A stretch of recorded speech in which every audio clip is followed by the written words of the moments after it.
മന്ത്രി എം.പി. രാജേഷിനെതിരെയുള്ള മലയാള മനോരമയുടെ വാർത്ത കളവാണെന്ന് തെളിഞ്ഞു. മന്ത്രിയോട് പത്രത്തിന് മാപ്പ് പറയേണ്ടി വന്നു. എലപ്പുള്ളിയിലെ സ്പിരിറ്റ് നിർമ്മാണ വ്യവസായ സംരംഭത്തിനെതിരായ പ്രതിപക്ഷ ആരോപണങ്ങൾക്ക് ചൂടുപകരാൻ പാകത്തിന് വാർത്തകൾ എഴുതി. എം.പി. രാജേഷ് സ്പീക്കറായിരിക്കെ നിയമസഭയിൽ സംഘടിപ്പിച്ച വനിതാ അസംബ്ലിയിൽ തെലങ്കാന മുഖ്യമന്ത്രി ചന്ദ്രശേഖർ റാവുവിൻ്റെ മകൾ കെ കവിത പങ്കെടുത്തുവെന്നായിരുന്നു മനോരമയുടെ റിപ്പോർട്ട്. സ്പിരിറ്റ് നിർമ്മാണ യൂണിറ്റ് ചർച്ചകൾ അവിടെ 2022 നടന്നു എന്നാണ് പ്രചരിപ്പിക്കാൻ ശ്രമിച്ചത്. ഇത് കളവാണെന്ന് മന്ത്രി തന്നെ തെളിവ് സഹിതം വ്യക്തമാക്കി. അതോടെ മനോരമയ്ക്ക് ഖേദപ്രകടനം നടത്താതെ മറ്റു മാർഗങ്ങളില്ലാതായി. അപ്പോൾ ഈ കളവ് ആരോപണമായി ഉന്നയിച്ച ആള് മന്ത്രിയോടും നാട്ടുകാരോടും മാപ്പ് പറയണ്ടേ? അതോ ഇങ്ങനെയൊക്കെ പറയാൻ പ്രതിപക്ഷ നേതാവിന് എന്തെങ്കിലും പ്രിവിലേജ് ഉണ്ടോ? സർക്കാരിനെതിരെ ആരോപണങ്ങൾ ഉന്നയിച്ച് പാളിപ്പോകുന്ന പ്രതിപക്ഷത്തെയാണ് മലയാള മനോരമയുടെ മാപ്പു പറച്ചിലിലൂടെ തുറന്നു കാട്ടുന്നത്. ഇന്ന് ഈ ചർച്ചയിൽ പങ്കെടുക്കുന്നത് advocate K S. Arunkumar, CPIM, Nemom Shajeer, Congress, doctor Premkumar, ഇടതു നിരീക്ഷകൻ. ഞാൻ പ്രേംകുമാറിൽ തുടങ്ങാമെന്ന് വിചാരിക്കുന്നു. കാരണം ഇതിലൊരു മാധ്യമ സാഹചര്യം കൂടി വന്നിട്ടുണ്ട് എന്നുള്ളതാണ്. വളരെ ശക്തമായിട്ടാണ് മന്ത്രി എം.പി. രാജേഷ് മലയാള മനോരമയുടെ വാർത്തയ്ക്കെതിരെ വ്യക്തമായി കാര്യങ്ങൾ വിശദീകരിച്ചത്. സഭാ TV-യുടെ വീഡിയോ ലിങ്കുകൾ കാട്ടിയും അന്നത്തെ ആ പരിപാടിയിൽ 2022 പങ്കെടുത്തത് ആരൊക്കെയാണെന്നും അതിൻ്റെ ലിസ്റ്റും എല്ലാം വളരെ വിശദമായി ചൂണ്ടിക്കാട്ടിക്കൊണ്ട് തന്നെ ആ പരിപാടിയിൽ തന്നെ അവരുണ്ടായിരുന്നില്ല എന്ന് വ്യക്തമാക്കുന്ന സാഹചര്യം. മാത്രമല്ല, അന്നത്തെ മലയാള മനോരമയുടെ വാർത്തയും 2022 മെയ് 28 മനോരമയുടെ, ഞാൻ മന്ത്രിയുടെ FB പോസ്റ്റാണ് വായിക്കുന്നത്, മെയ് 28 മനോരമയുടെ തന്നെ വാർത്തയും ചിത്രവും ഇവിടെ കൊടുക്കുന്നു. എന്ന് പറഞ്ഞാൽ മന്ത്രിയുടെ FB പേജിൽ പറയുന്നതാണ്, ഈ വാർത്തയിൽ എവിടെയെങ്കിലും കവിത എന്നു പേരുണ്ടോ? ഏതാ 2022 ഇല്ലാത്ത കവിതയാണ് 2025 മനോരമ ചേർക്കുന്നത്. ഇത്രയും പ്രധാനപ്പെട്ട ഒരാളുടെ പേര്, അന്ന് അവിടുത്തെ മുഖ്യമന്ത്രിയുടെ മകളുകൂടിയാണ്, ഒരാളുടെ പേര് എങ്ങനെ മനോരമ ഉൾപ്പെടെ എല്ലാ മാധ്യമങ്ങളും ഒഴിവാക്കും? അതാണ് അദ്ദേഹത്തിൻ്റെ ചോദ്യം. അതേ തുടർന്നാണ് ഇതെല്ലാം സംഭവിച്ചത്. ഇത് വളരെ ഗൗരവമായ ഒരു സാഹചര്യവും അതിനനുസരിച്ച് മാപ്പ് പറയാതെ ഖേദം പ്രകടിപ്പിക്കാതെ മുന്നോട്ട് പോകാൻ കഴിയില്ല എന്നൊരു ഗത്യന്തരമില്ലാത്ത അവസ്ഥയിലേക്ക് ആ പത്രം എത്തപ്പെടുകയുമായിരുന്നോ ശ്രീ പ്രേംകുമാർ?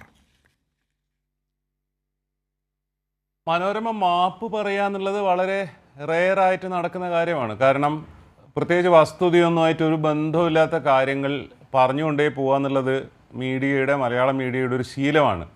കാരണം ആദ്യം ഇവർ തീരുമാനിക്കുകയാണ് എന്താണ് വാസ്തവം എന്നുള്ളത്. അത് വാസ്തവം എന്താണ്, നടന്നത് എന്താണ്, നടക്കാൻ പോകുന്നത് എന്താണ് എന്നൊന്നും അനലൈസ് ചെയ്തിട്ടല്ല. ഇതേ മാധ്യമങ്ങളും ഇതേ പ്രതിപക്ഷ നേതാവും തന്നെയാണ് പാലക്കാട് ജില്ലയിൽ എങ്ങനെയാണ് റെയിൻ ഹാർവെസ്റ്റിംഗ് നടത്തുക, മഴവെള്ള സംഭരണി എങ്ങനെയാണ് ഉണ്ടാവുക എന്ന് ചോദിച്ചുകൊണ്ടിരുന്നത്. പാലക്കാട് മഴ കുറഞ്ഞ സ്ഥലമല്ലേ എന്നൊരൊറ്റ പറയൽ അങ്ങോട്ട് പറയാണ്. ബാംഗ്ലൂരിൽ ടോട്ടൽ റെയിൻഫോൾ എന്ന് പറയുന്നത് 100 സെൻറ്റിമീറ്ററാണ്, ശരാശരി 100 സെൻറ്റിമീറ്ററാണ് ബാംഗ്ലൂരിൽ മഴ. ഒന്ന് ഗൂഗിൾ ചെയ്ത് നോക്കിയാൽ നമുക്കറിയാം. അവിടെ ബാംഗ്ലൂർ ജില്ലയിൽ 16 ഡിസ്റ്റിലറികളുണ്ട്. പാലക്കാട് 220-230 സെൻറ്റിമീറ്ററാണ് ആനുവൽ റെയിൻഫോൾ. അവിടെ മഴവെള്ള സംഭരണികൾ ഇഷ്ടം പോലെ ഉണ്ട്. അഹല്യയുടെ ക്യാമ്പസിലൊക്കെ പാലക്കാടുകാർക്ക് അറിയുന്നതാണ്. ഇവിടെ മഴവെള്ളം സംഭരിക്കാൻ പറ്റില്ല എന്നങ്ങ് പറയാണ്. കേരളത്തിലൊരു വികസന പദ്ധതി വരുന്നു എന്നറിയുമ്പോൾ അത് പറ്റില്ല, അത് നടത്തില്ല എന്നങ്ങ് തീരുമാനിക്കുകയാണ്.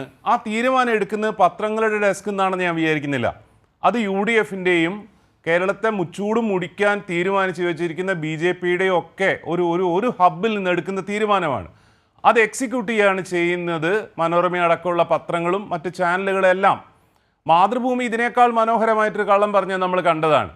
മൊത്തം മലമ്പുഴയുടെ കപ്പാസിറ്റിയെ പറ്റി പറയുമ്പം മില്യൺ ക്യൂബിക് മീറ്ററിൽ പറയുക, ഒരു ദിവസത്തേക്ക് വേണ്ടത് മില്യൺ ലിറ്ററിൽ പറയുക, ഈ യൂണിറ്റിന് വേണ്ടത് ബ്രൂവറിക്ക് വേണ്ടി വരുന്നത് വെറും ലിറ്ററിൽ പറയുക. കണക്കിലെ കളിയിലൂടെ കള്ളം പറയായിരുന്നു. മനോരമ ഒരു സ്റ്റെപ്പും കൂടെ മുന്നോട്ട് പോയി. ഇതിൽ ഏറ്റവും രസകരമായ കാര്യം ഞാൻ ഇൻട്രസ്റ്റിംഗ് ആയി എനിക്ക് തോന്നിയത് കൊണ്ടൊന്ന് ഇടപെട്ടു എന്ന് മാത്രം. ഏതായാലും എന്ത് സാഹചര്യത്തിലാണ് തിരുവനന്തപുരത്ത് നിന്ന് ഈ ചർച്ചയിൽ ഡോക്ടർ പ്രേംകുമാർ പങ്കെടുക്കുന്നതെന്ന് എനിക്ക് അറിയാവുന്നതുകൊണ്ടും കളവ് എന്നത് മാധ്യമങ്ങളുമായി ബന്ധപ്പെടുത്തി പറയുന്നതുകൊണ്ട് കളവാണോ എന്നെനിക്ക് തോന്നിപ്പോയി. എനിക്ക് 2-3 ദിവസം കൂടി അവിടെ പരിപാടിക്ക് പോകാനും പ്രസംഗമൊക്കെ കേൾക്കാനും കളവാണോ അത് പോട്ടെ. ഫെസ്റ്റിവൽ എന്നാണ് മലപ്പുറത്തെ ഫെസ്റ്റിവലിന്റെ പേര്. മലപ്പുറം മുസ്ലിം ലീഗ് സംഘടിപ്പിച്ചത്. അത് എന്നുള്ളത് നല്ലൊരു അക്ഷരമാണപ്പാ. നല്ലൊരു അക്ഷര വ്യഞ്ജനാക്ഷരങ്ങളിൽ ഇപ്പോഴത്തെ സാഹചര്യത്തിൽ മാധ്യമങ്ങൾ ഇങ്ങനെ തുറന്നു കാട്ടപ്പെടുന്നു, കൃത്യമായി വിമർശിക്കപ്പെടുന്നു. കളവുകൾ ചെറിയ അക്ഷരങ്ങളിൽ അത്രമേൽ ആരും പിടിക്കാത്ത വിധം ഖേദം പറയുന്നു.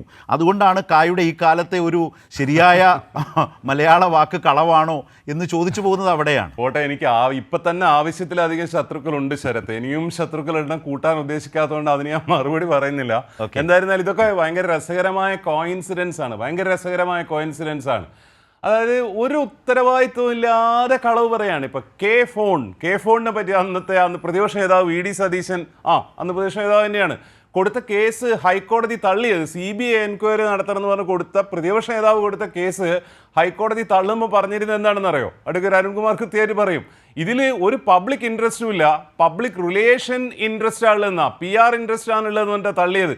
വെറുതെ തള്ളുകയല്ല ചെയ്തത്, ആദ്യം തീരുമാനിക്കുകയാണ്.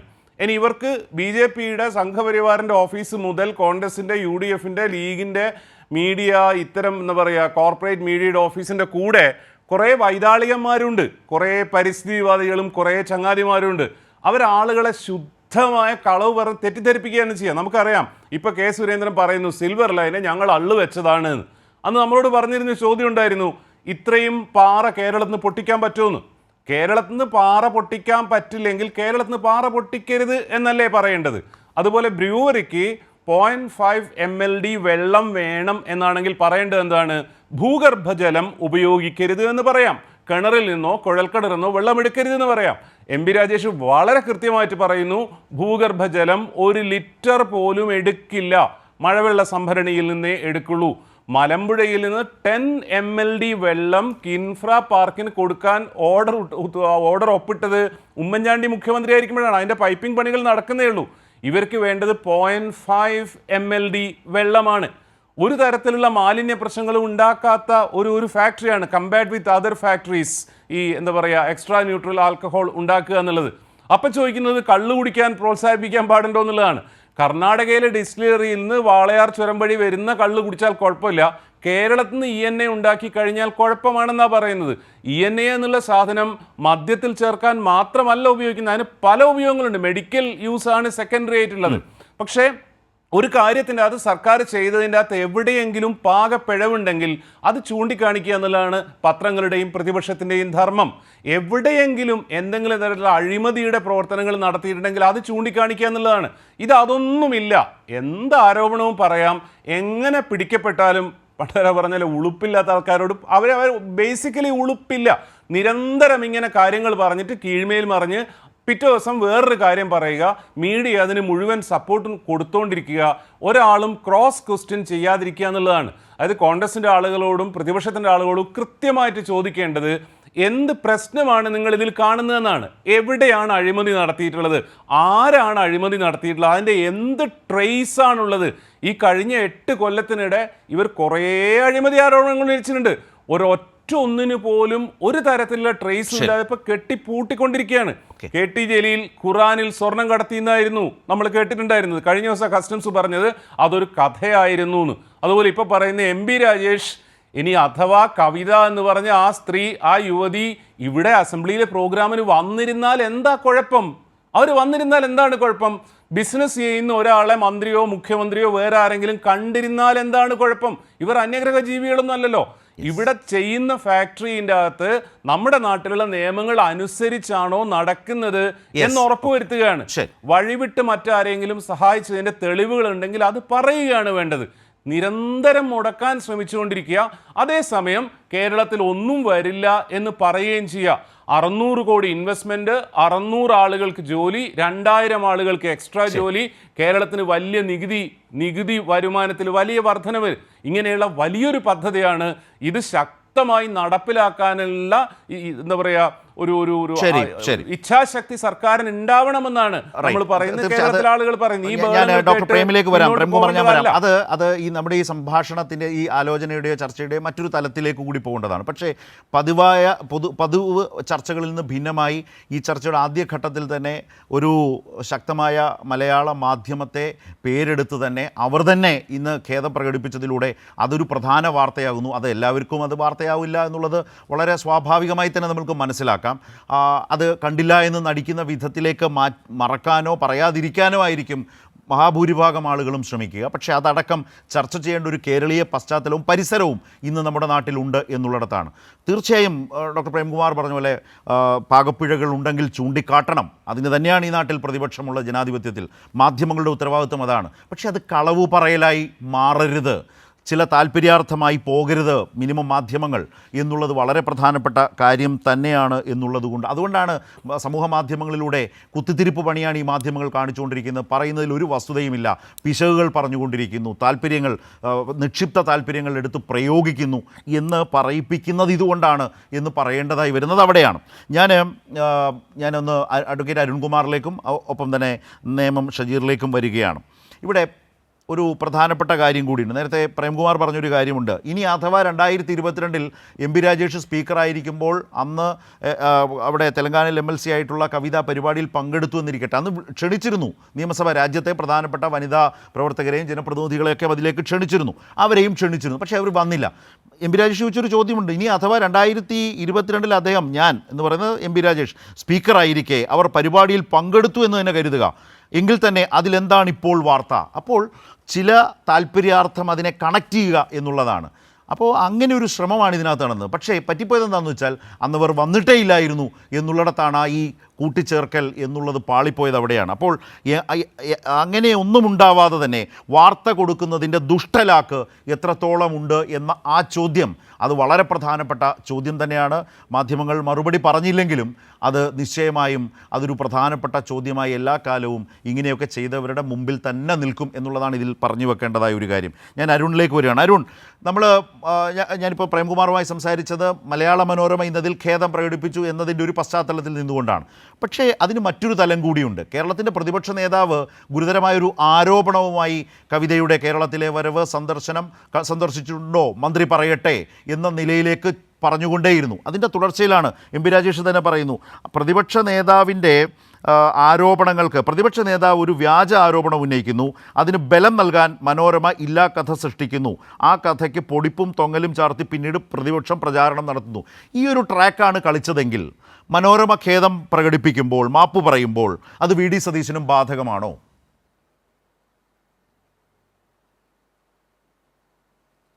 ഇവിടെ എല്ലാ വികസന പ്രവർത്തനങ്ങളും പുതിയ സംരംഭങ്ങളുമെല്ലാം വരുമ്പോൾ നുണപ്രചരണം നടത്തുക, നുണപ്രചരണത്തിലൂടെ എതിർക്കുക, അതോടൊപ്പം തന്നെ വ്യാജ വാർത്തകൾ സൃഷ്ടിക്കുക, മാധ്യമങ്ങൾ അത് ആഘോഷിക്കുക, ആ വാർത്തകൾ ഉദ്ധരിച്ചുകൊണ്ട് വീണ്ടും വീണ്ടും ചർച്ചകൾ നടത്തുക എന്നതെല്ലാം പ്രതിപക്ഷത്തിൻ്റെ ഒരു സ്ഥിരം ശൈലിയായിട്ട് മാറിക്കൊണ്ടിരിക്കുകയാണ്.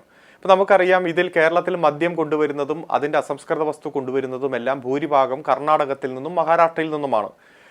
കർണാടകം ഭരിക്കുന്നത് കോൺഗ്രസ് ആണ്. അവിടുത്തെ വനിതാ വികസന വകുപ്പ് മന്ത്രി, ശിശുക്ഷേമ വകുപ്പ് മന്ത്രി അടക്കം ഏറ്റവും വലിയ മദ്യ കച്ചവടക്കാരും രാജാക്കന്മാരുമാണ്. ആ ഒരു സാഹചര്യത്തിൽ മറ്റ് സംസ്ഥാനങ്ങളിൽ നിന്ന് ഇത്തരത്തിലുള്ള അസംസ്കൃത വസ്തു കൊണ്ടുവരുന്നതും മദ്യം കൊണ്ടുവരുന്നതും അവസാനിപ്പിച്ച് കേരളത്തിൽ തന്നെ കേരളത്തിൻ്റെ കാർഷിക ഉൽപ്പന്നങ്ങൾ ഉപയോഗിച്ചുകൊണ്ട് സീറോ ഡിസ്ചാർജ് ആക്കി മാറ്റി ഇവിടെ തന്നെ അത്തരത്തിലുള്ള സംരംഭങ്ങളെ പ്രോത്സാഹിപ്പിക്കണമെന്ന് 2022 മാർച്ച് 31 മദ്യനയത്തിലൂടെ നമ്മൾ പ്രഖ്യാപിച്ചതാണ്. 2023-24 മദ്യനയത്തിലും അതിൻ്റെ തീരുമാനങ്ങൾ ഓരോന്നായിട്ട് ആവർത്തിച്ചു. ആദ്യം മുതൽ പ്രതിപക്ഷം എന്തൊക്കെയാണ് പ്രചരണം നടത്തിയത്? ഏറ്റവും ആദ്യം പ്രതിപക്ഷം പ്രചരിപ്പിച്ചത് കേരളത്തിലെ ഇടതുപക്ഷ ജനാധിപത്യ മുന്നണി ഗവൺമെന്റിന്റെ മദ്യനയത്തിന് വിരുദ്ധമായി ഇതാ എക്സൈസ് വകുപ്പ് പുതിയ തീരുമാനം പുറത്തിറക്കിയിരിക്കുന്നു. 2025 ജനുവരി മാസം 16 വന്ന ഗവൺമെന്റ് ഉത്തരവ്, ആ ഉത്തരവ് മദ്യനയത്തിന് വിരുദ്ധമാണ് എന്ന രൂപത്തിലാണ് പ്രചരിപ്പിച്ചത്. എന്നാൽ മദ്യനയത്തിന് അത് വിരുദ്ധമല്ലെന്നും മദ്യനയത്തിന് അനുകൂലമാണ് എന്നും 2022-23 കൃത്യമായി മാർച്ച് 31 ഇറങ്ങിയ മദ്യനയത്തിന്റെ ആമുഖം 2-3 പാരഗ്രാഫും അതുപോലെ നമ്പർ 22-24 നമ്പറിൽ വിവരിച്ചിരിക്കുന്ന കാര്യവും ഇത്തരം കാര്യങ്ങളിൽ സ്വയം പര്യാപ്തത ഈ കേരളത്തിന് ആർജിക്കണം എന്നതാണ് എന്ന് വ്യക്തമായി. അതുപോലെ 2023-24 മദ്യനയത്തിന്റെ പാരഗ്രാഫ് 8-9 നമ്പർ 24-32 വിവരിച്ചിരിക്കുന്നതും ഇത്തരത്തിൽ തന്നെ സ്വയം പര്യാപ്തതയോടെ നമ്മുടെ ജനങ്ങൾ ഉപയോഗിക്കുന്ന മദ്യം, അതുപോലെ അത് ഉൽപ്പാദിപ്പിക്കാൻ വേണ്ടിയിട്ടുള്ള എഥനോൾ, മറ്റ് അസംസ്കൃത വസ്തുക്കളെല്ലാം ഇവിടെ തന്നെ ഉൽപ്പാദിപ്പിക്കണം. അപ്പൊ മദ്യനയത്തിന് വിരുദ്ധമല്ല, മദ്യനയത്തിന് വിധേയമായിട്ടാണ് ഈ ഗവൺമെന്റ് ഉത്തരവ് വന്നത് എന്ന് പറഞ്ഞപ്പോൾ ആ വാദം പൊളിഞ്ഞു. രണ്ടാമത് പറഞ്ഞു ടെൻഡറുമായി ബന്ധപ്പെട്ടുകൊണ്ടുള്ള വാദമാണ് എടുത്തത്. ടെൻഡർ വിളിച്ചില്ല. ഒരു സംരംഭം വരുമ്പോൾ ഇതിനു മുമ്പ് എന്തെങ്കിലും ടെൻഡർ വിളിച്ചിട്ടുണ്ടോ? ടെൻഡർ വിളിക്കേണ്ടതുണ്ടോ? UDFന്റെ കാലത്തും പല തീരുമാനങ്ങൾ എടുക്കുമ്പോൾ ടെൻഡർ, ആ വാദവും പോയി. മൂന്നാമതെടുത്ത വാദം എന്താ? ഇവിടെ പഞ്ചായത്ത് അറിയാതെയാണ് ഈ തീരുമാനങ്ങൾ വന്നിരിക്കുന്നത്, പഞ്ചായത്തിനെ ഒരു വിവരം പോലും അറിയിച്ചില്ല. പഞ്ചായത്ത് പ്രസിഡന്റ് തന്നെ ചാനൽ ചർച്ചകളിൽ വന്ന് പൊട്ടിത്തെറിക്കുകയാണ്, ഞങ്ങൾ അറിഞ്ഞിട്ടേ ഇല്ല. അപ്പൊ 2 കത്ത് പുറത്തു വന്നു. ആദ്യത്തെ കത്ത് 2024 മാർച്ച് മാസത്തിലെയാണ്, പിന്നെ 2024 7-ാം മാസത്തെയാണ്. ഈ കത്തുകളിലെല്ലാം പഞ്ചായത്തിനും പഞ്ചായത്ത് സെക്രട്ടറിക്കും പഞ്ചായത്തിന്റെ ഒഫീഷ്യൽ മെയിലിലേക്ക് കളക്ടർ തന്നെ അയച്ചിരിക്കുന്ന കത്ത്, ഇത്തരത്തിലുള്ള ഏകജാലകത്തിന്റെ ചർച്ച നടക്കുന്നു, നിങ്ങൾ വരണം, ഇന്ന ആവശ്യത്തിന് വേണ്ടിയിട്ടാണ്, ഇത്ര ആൾക്ക് ജോലി കിട്ടും, ഇത്ര മുതൽ മുടക്ക്. അപ്പൊ ആ വാദവും പൊളിഞ്ഞു. അതിനുശേഷം ജലചൂഷണമാണ് എന്ന് പറഞ്ഞ് പല കണക്കുകളൊക്കെ വെച്ച് ഇവിടെ പറഞ്ഞു, അടക്കം വ്യാജ കണക്കുകൾ വെച്ചുകൊണ്ട് പാലക്കാട് വലിയ തരത്തിൽ ജലദൗർലഭ്യം ഉണ്ടാക്കും എന്ന രൂപത്തിൽ പ്രചരിപ്പിച്ചു. എന്നാൽ ബഹുമാനപ്പെട്ട മന്ത്രി തന്നെ കൃത്യമായി ഈ ആ കണക്കുകൾ പുറത്തുവിട്ട് ഭൂഗർഭജലത്തിന്റെ ഒരു തുള്ളി പോലും വേണ്ട എന്നും, അതുപോലെ തന്നെ മഴവെള്ള സംഭരണിയും അതുപോലെ വാട്ടർ അതോറിറ്റിക്ക് കൊടുത്ത കത്തിന്റെ അടിസ്ഥാനത്തിൽ വാട്ടർ അതോറിറ്റി ഉമ്മൻചാണ്ടിയുടെ ഭരണകാലത്തുണ്ടാക്കിയ ഒരു പദ്ധതിയുടെ ഭാഗമായി വിതരണം ചെയ്യുന്ന കിൻഫ്രയ്ക്ക് കൊടുക്കുന്ന വെള്ളത്തിൽ നിന്നുള്ള ഒരു ചെറിയ ശതമാനം മാത്രമാണ് ഉപയോഗിക്കുന്നതെന്നും, ഒരു തരത്തിലും അവിടുത്തെ ജനങ്ങൾ ഉപയോഗിക്കുന്ന വെള്ളത്തെ അത് ബാധിക്കില്ലെന്നും, അതുപോലെ തന്നെ അവിടുത്തെ ഡാമിലെ വെള്ളം ഉപയോഗിക്കേണ്ടതില്ലെന്നും കണക്കുകൾ വെച്ച് നിരത്തി. അപ്പൊ ആ വാദവും പോയി. ഏറ്റവും അവസാനം പ്രതിപക്ഷ നേതാവ് പറഞ്ഞു, 28-ാം തീയതി ജനുവരി പത്രസമ്മേളനം നടത്തിയിട്ട് പറഞ്ഞു, ഞാനിതാ ഒരു ബോംബ് പൊട്ടിക്കാൻ പോകുന്നു. ഇവിടെ ഗവൺമെന്റ് വെബ്സൈറ്റിലുള്ള രേഖ എടുത്തു വെച്ചിട്ടാണ് ബോംബ് പൊട്ടിക്കാൻ പോയത്. 2 ദിവസം മുമ്പും വാട്ടർ അതോറിറ്റിക്ക് കത്ത് കൊടുക്കുമ്പോൾ അതിൽ ഇന്നതിനെ പരാമർശിച്ചിരുന്നു എന്നൊക്കെ പറഞ്ഞുകൊണ്ട് തന്നെ നുണ പ്രചരിപ്പിക്കുന്ന സാഹചര്യം ഉണ്ടായി. അപ്പൊ എല്ലാം പൊളിഞ്ഞ് പാളിസാകുമ്പോഴാണ് ഈ മനോരമ ഇത്തരത്തിൽ പ്രതിപക്ഷ നേതാവിന്റെ പ്രസ്താവനയെ കോട്ടുപിടിച്ചുകൊണ്ട് മന്ത്രിയെ കാണാൻ കവിത വന്നു, മീറ്റിംഗ് നടത്തി, ഒരുമിച്ച് പങ്കെടുത്തു. ഒരു കാര്യം ചോദിക്കട്ടെ, ഇവിടെ ഈ പറയുന്ന ഡേറ്റ് എന്ന 2022 മെയ് മാസം 27-ാം തീയതിയാണ്. അവിടെ കവിത വന്നു എന്നിരിക്കട്ടെ, ഈ മന്ത്രി, ഇപ്പോഴത്തെ മന്ത്രി അന്ന് സ്പീക്കറാണ്. അന്ന് നിയമസഭയെ പ്രതിപക്ഷത്തെയും ഭരണപക്ഷത്തെയും ഒരുമിച്ച് കൊണ്ടുപോകുന്ന ഒരു മാതൃകാ സ്പീക്കറായിട്ട് പ്രവർത്തിക്കുന്ന കാലഘട്ടമാണ്. എന്നാണ് ഈ സ്പീക്കർ പദവി ഒഴിഞ്ഞ് അദ്ദേഹം എക്സൈസ് മന്ത്രിയായത്? അത് 2022 സെപ്റ്റംബർ മാസത്തിലാണ്. അപ്പോൾ 2022 മെയ് മാസത്തിൽ ഇത്തരത്തിൽ നിയമസഭയിൽ ഒരു വലിയ ഒരു നാഷണൽ പ്രോഗ്രാം നടക്കുമ്പോൾ കുറച്ചു കഴിഞ്ഞ് മന്ത്രിസഭാ വികസനം ഉണ്ടാകുമെന്നും, താൻ സ്പീക്കർ സ്ഥാനം ഒഴിയുമെന്നും, താൻ എക്സൈസ് മന്ത്രിയാകുമെന്നും, അങ്ങനെ 2-3 വർഷം കഴിയുമ്പോൾ ഇങ്ങനെ ഒരു പദ്ധതി കൊണ്ടുവരണമെന്നും, ആ പദ്ധതി കൊണ്ടുവരാൻ വേണ്ടിയിട്ട് ഇങ്ങനെ ചർച്ച എന്തൊക്കെ സാങ്കല്പികമായിട്ടുള്ള കഥയാണ് മലയാള മനോരമ ഉൾപ്പെടെയുള്ള പത്രങ്ങളും ചാനലുകളും നടത്തുന്നത്? അത് വെച്ച് പ്രചരിപ്പിക്കുകയല്ലേ. ഇന്നലെ ബഹുമാനപ്പെട്ട മന്ത്രി അത്തരത്തിലൊരു ഫേസ്ബുക്ക് പോസ്റ്റ് ഇട്ടില്ലായിരുന്നുവെങ്കിൽ ഈ മനോരമ ഖേദം പ്രകടിപ്പിക്കുമായിരുന്നോ? അടുത്ത കാലത്ത് എത്രയധികം വാർത്തകൾ പിൻവലിച്ച് മാപ്പ് പറയേണ്ട സാഹചര്യം ഈ കേരളത്തിലെ മുഖ്യധാരാ മാധ്യമങ്ങൾക്ക് വന്നു. ഒരു പ്രധാനപ്പെട്ട ചാനൽ തന്നെ റീലോഞ്ച് ചെയ്തത് കൊച്ചുകുട്ടികളുടെ ഹൃദയം പദ്ധതി, ജനിച്ച് ദിവസങ്ങളാകുന്നതിന് മുമ്പ് ഹൃദയവുമായി ബന്ധപ്പെട്ടുകൊണ്ട് ശസ്ത്രക്രിയ വേണ്ടി വരുന്ന കുട്ടികൾക്ക് ഗവൺമെന്റ് കൊടുക്കുന്ന സ്കീമിൽ വലിയ അഴിമതിയാണെന്ന് പറഞ്ഞുകൊണ്ടാണ് റീലോഞ്ചിങ് നടത്തിയത്. ആ ഒരു ആരോപണത്തിന്റെയൊക്കെ വസ്തുത നമ്മുടെ മുന്നിലുണ്ടല്ലോ. പിന്നെ ദിവസങ്ങൾ കഴിഞ്ഞ് ആരോഗ്യമന്ത്രിയുടെ സ്റ്റാഫ് കൈക്കൂലി വാങ്ങിച്ചു എന്നൊക്കെ പറഞ്ഞ് വലിയ ബ്രേക്കിംഗ് ന്യൂസ്. ഈ കേരളത്തിൽ ഇത്തരത്തിൽ ഉയർത്തിക്കൊണ്ടുവന്ന ഗവൺമെന്റുമായി ബന്ധപ്പെട്ടുകൊണ്ടുള്ള എല്ലാ വാർത്തകളും പൊളിഞ്ഞു പാളീസായി മാറുന്ന പ്രതിപക്ഷം ഏറ്റെടുക്കും, മാധ്യമങ്ങൾ ഏറ്റെടുക്കും. പിന്നെ പ്രതിപക്ഷം അത് ന്യായീകരിക്കും, പ്രതിപക്ഷം അത് വിപുലപ്പെടുത്തും. അതങ്ങ് വിപുലപ്പെടുത്തി അവിടെയാണ് പതിവില്ലാത്തൊരു ചോദ്യം. അവിടെയാണ് അരുൺ ഇത്രയും വിശദീകരിക്കുമ്പോഴും എന്റെ ചോദ്യത്തിലേക്ക് അരുൺ എത്തിയിട്ടില്ല എന്നാണ് ഞാൻ വിചാരിക്കുന്നത്. കാരണം പതിവില്ലാത്ത വിധം ഇവിടെ ഈ വിഷയത്തിൽ മനോരമ ഖേദം പ്രകടിപ്പിച്ചു, മാപ്പ് പറഞ്ഞു. പക്ഷേ എപ്പോഴും എം.പി. രാജേഷ് മന്ത്രി പറഞ്ഞൊരു കാര്യമുണ്ട്, മനോരമയ്ക്ക് ദുരുദ്ദേശമില്ലായിരുന്നുവെങ്കിൽ നാളെ വാർത്ത തെറ്റായിരുന്നുവെന്നും പിൻവലിക്കുന്നുവെന്നും തുല്യ പ്രാധാന്യത്തിൽ, അതാണ് ഇൻവെർട്ടഡ് കോമയിൽ, തുല്യ പ്രാധാന്യത്തിൽ അവർ പ്രസിദ്ധീകരിക്കണം. തുല്യ പ്രാധാന്യത്തിലേ അല്ല പ്രസിദ്ധീകരിച്ചെന്നുള്ളത് വേറെ കാര്യം. നോക്കാം മനോരമ എന്ത് ചെയ്യുന്നു. മനോരമ ഏതായാലും ഖേദം പ്രകടിപ്പിച്ചു. തുല്യ പ്രാധാന്യത്തിലേ അല്ല ആ വാർത്തയ്ക്ക് ഖേദം പ്രകടിപ്പിച്ചത്. അത് വളരെ സ്പഷ്ടം. അതിന് ഏതെങ്കിലും പ്രത്യേക പരിശോധനയുടെ ഒന്നും ആവശ്യമില്ല. നമ്മളൊക്കെ പത്രം വായിക്കുന്ന മനുഷ്യരും കാണുന്ന മനുഷ്യരുമാണല്ലോ. അതൊരു കാര്യം. പക്ഷേ എൻ്റെ ചോദ്യം അരുണിനോട് ഞാൻ വീണ്ടും അതിലൊന്ന് ചുരുക്കിയൊരു മറുപടി സ്പെസിഫിക് ആയിട്ട് അതിലേക്ക്, മനോരമയ്ക്ക് മാപ്പ് പറയാമെങ്കിൽ വി.ഡി. സതീശനും മാപ്പ് പറയണമോ?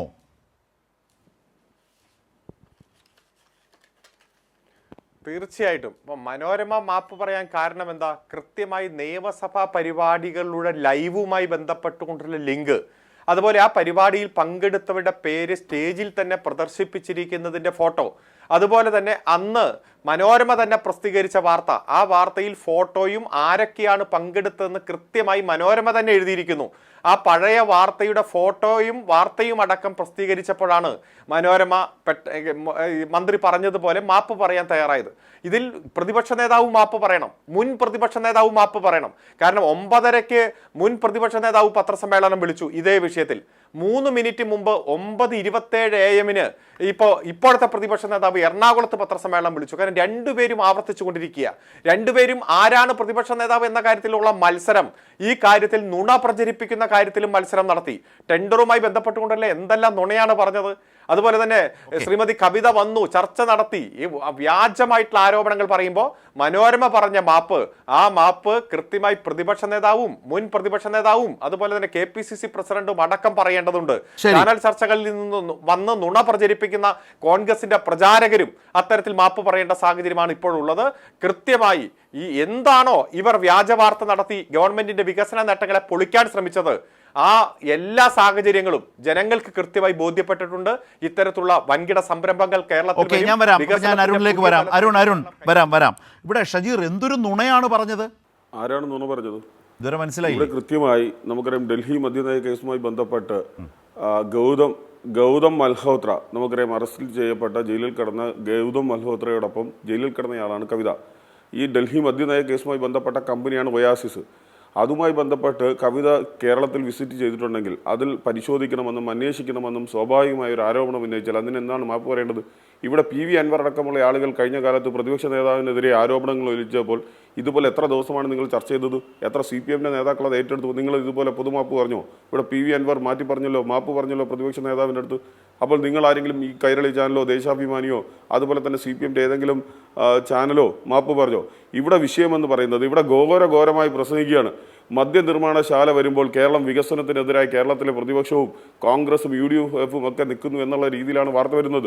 ഒരു മദ്യനിർമ്മാണശാലയാണോ കേരളം സ്വപ്നം കാണുന്ന വികസന പദ്ധതി? മറുപടി പറയണം. ധാർമ്മികമായ ഉത്തരവാദിത്വം ഏറ്റെടുക്കട്ടെ. ഒരു മദ്യനിർമ്മാണശാല കൊണ്ടുവന്ന് കേരളത്തിലെ ചെറുപ്പക്കാരെയും കേരളത്തിലെ ആളുകളെയും മുഴുവൻ കുടിപ്പിച്ച് കിടത്തി വരുമാനം ഉണ്ടാക്കുന്നതാണോ കേരളത്തിലെ അഭിമാന പദ്ധതി എന്ന് ഇടതുപക്ഷം പറയണം. നിങ്ങളിവിടെ നടത്തിയിരിക്കുന്നത് മാനിഫെസ്റ്റോ ലംഘനമാണ്. നിങ്ങൾ പ്രകടന പത്രികയിൽ പറഞ്ഞതിൽ നിന്ന് വിരുദ്ധമായിട്ടാണ് കേരളത്തിലെ ഇടതുപക്ഷ സർക്കാർ മുമ്പോട്ട് പോകുന്നത്.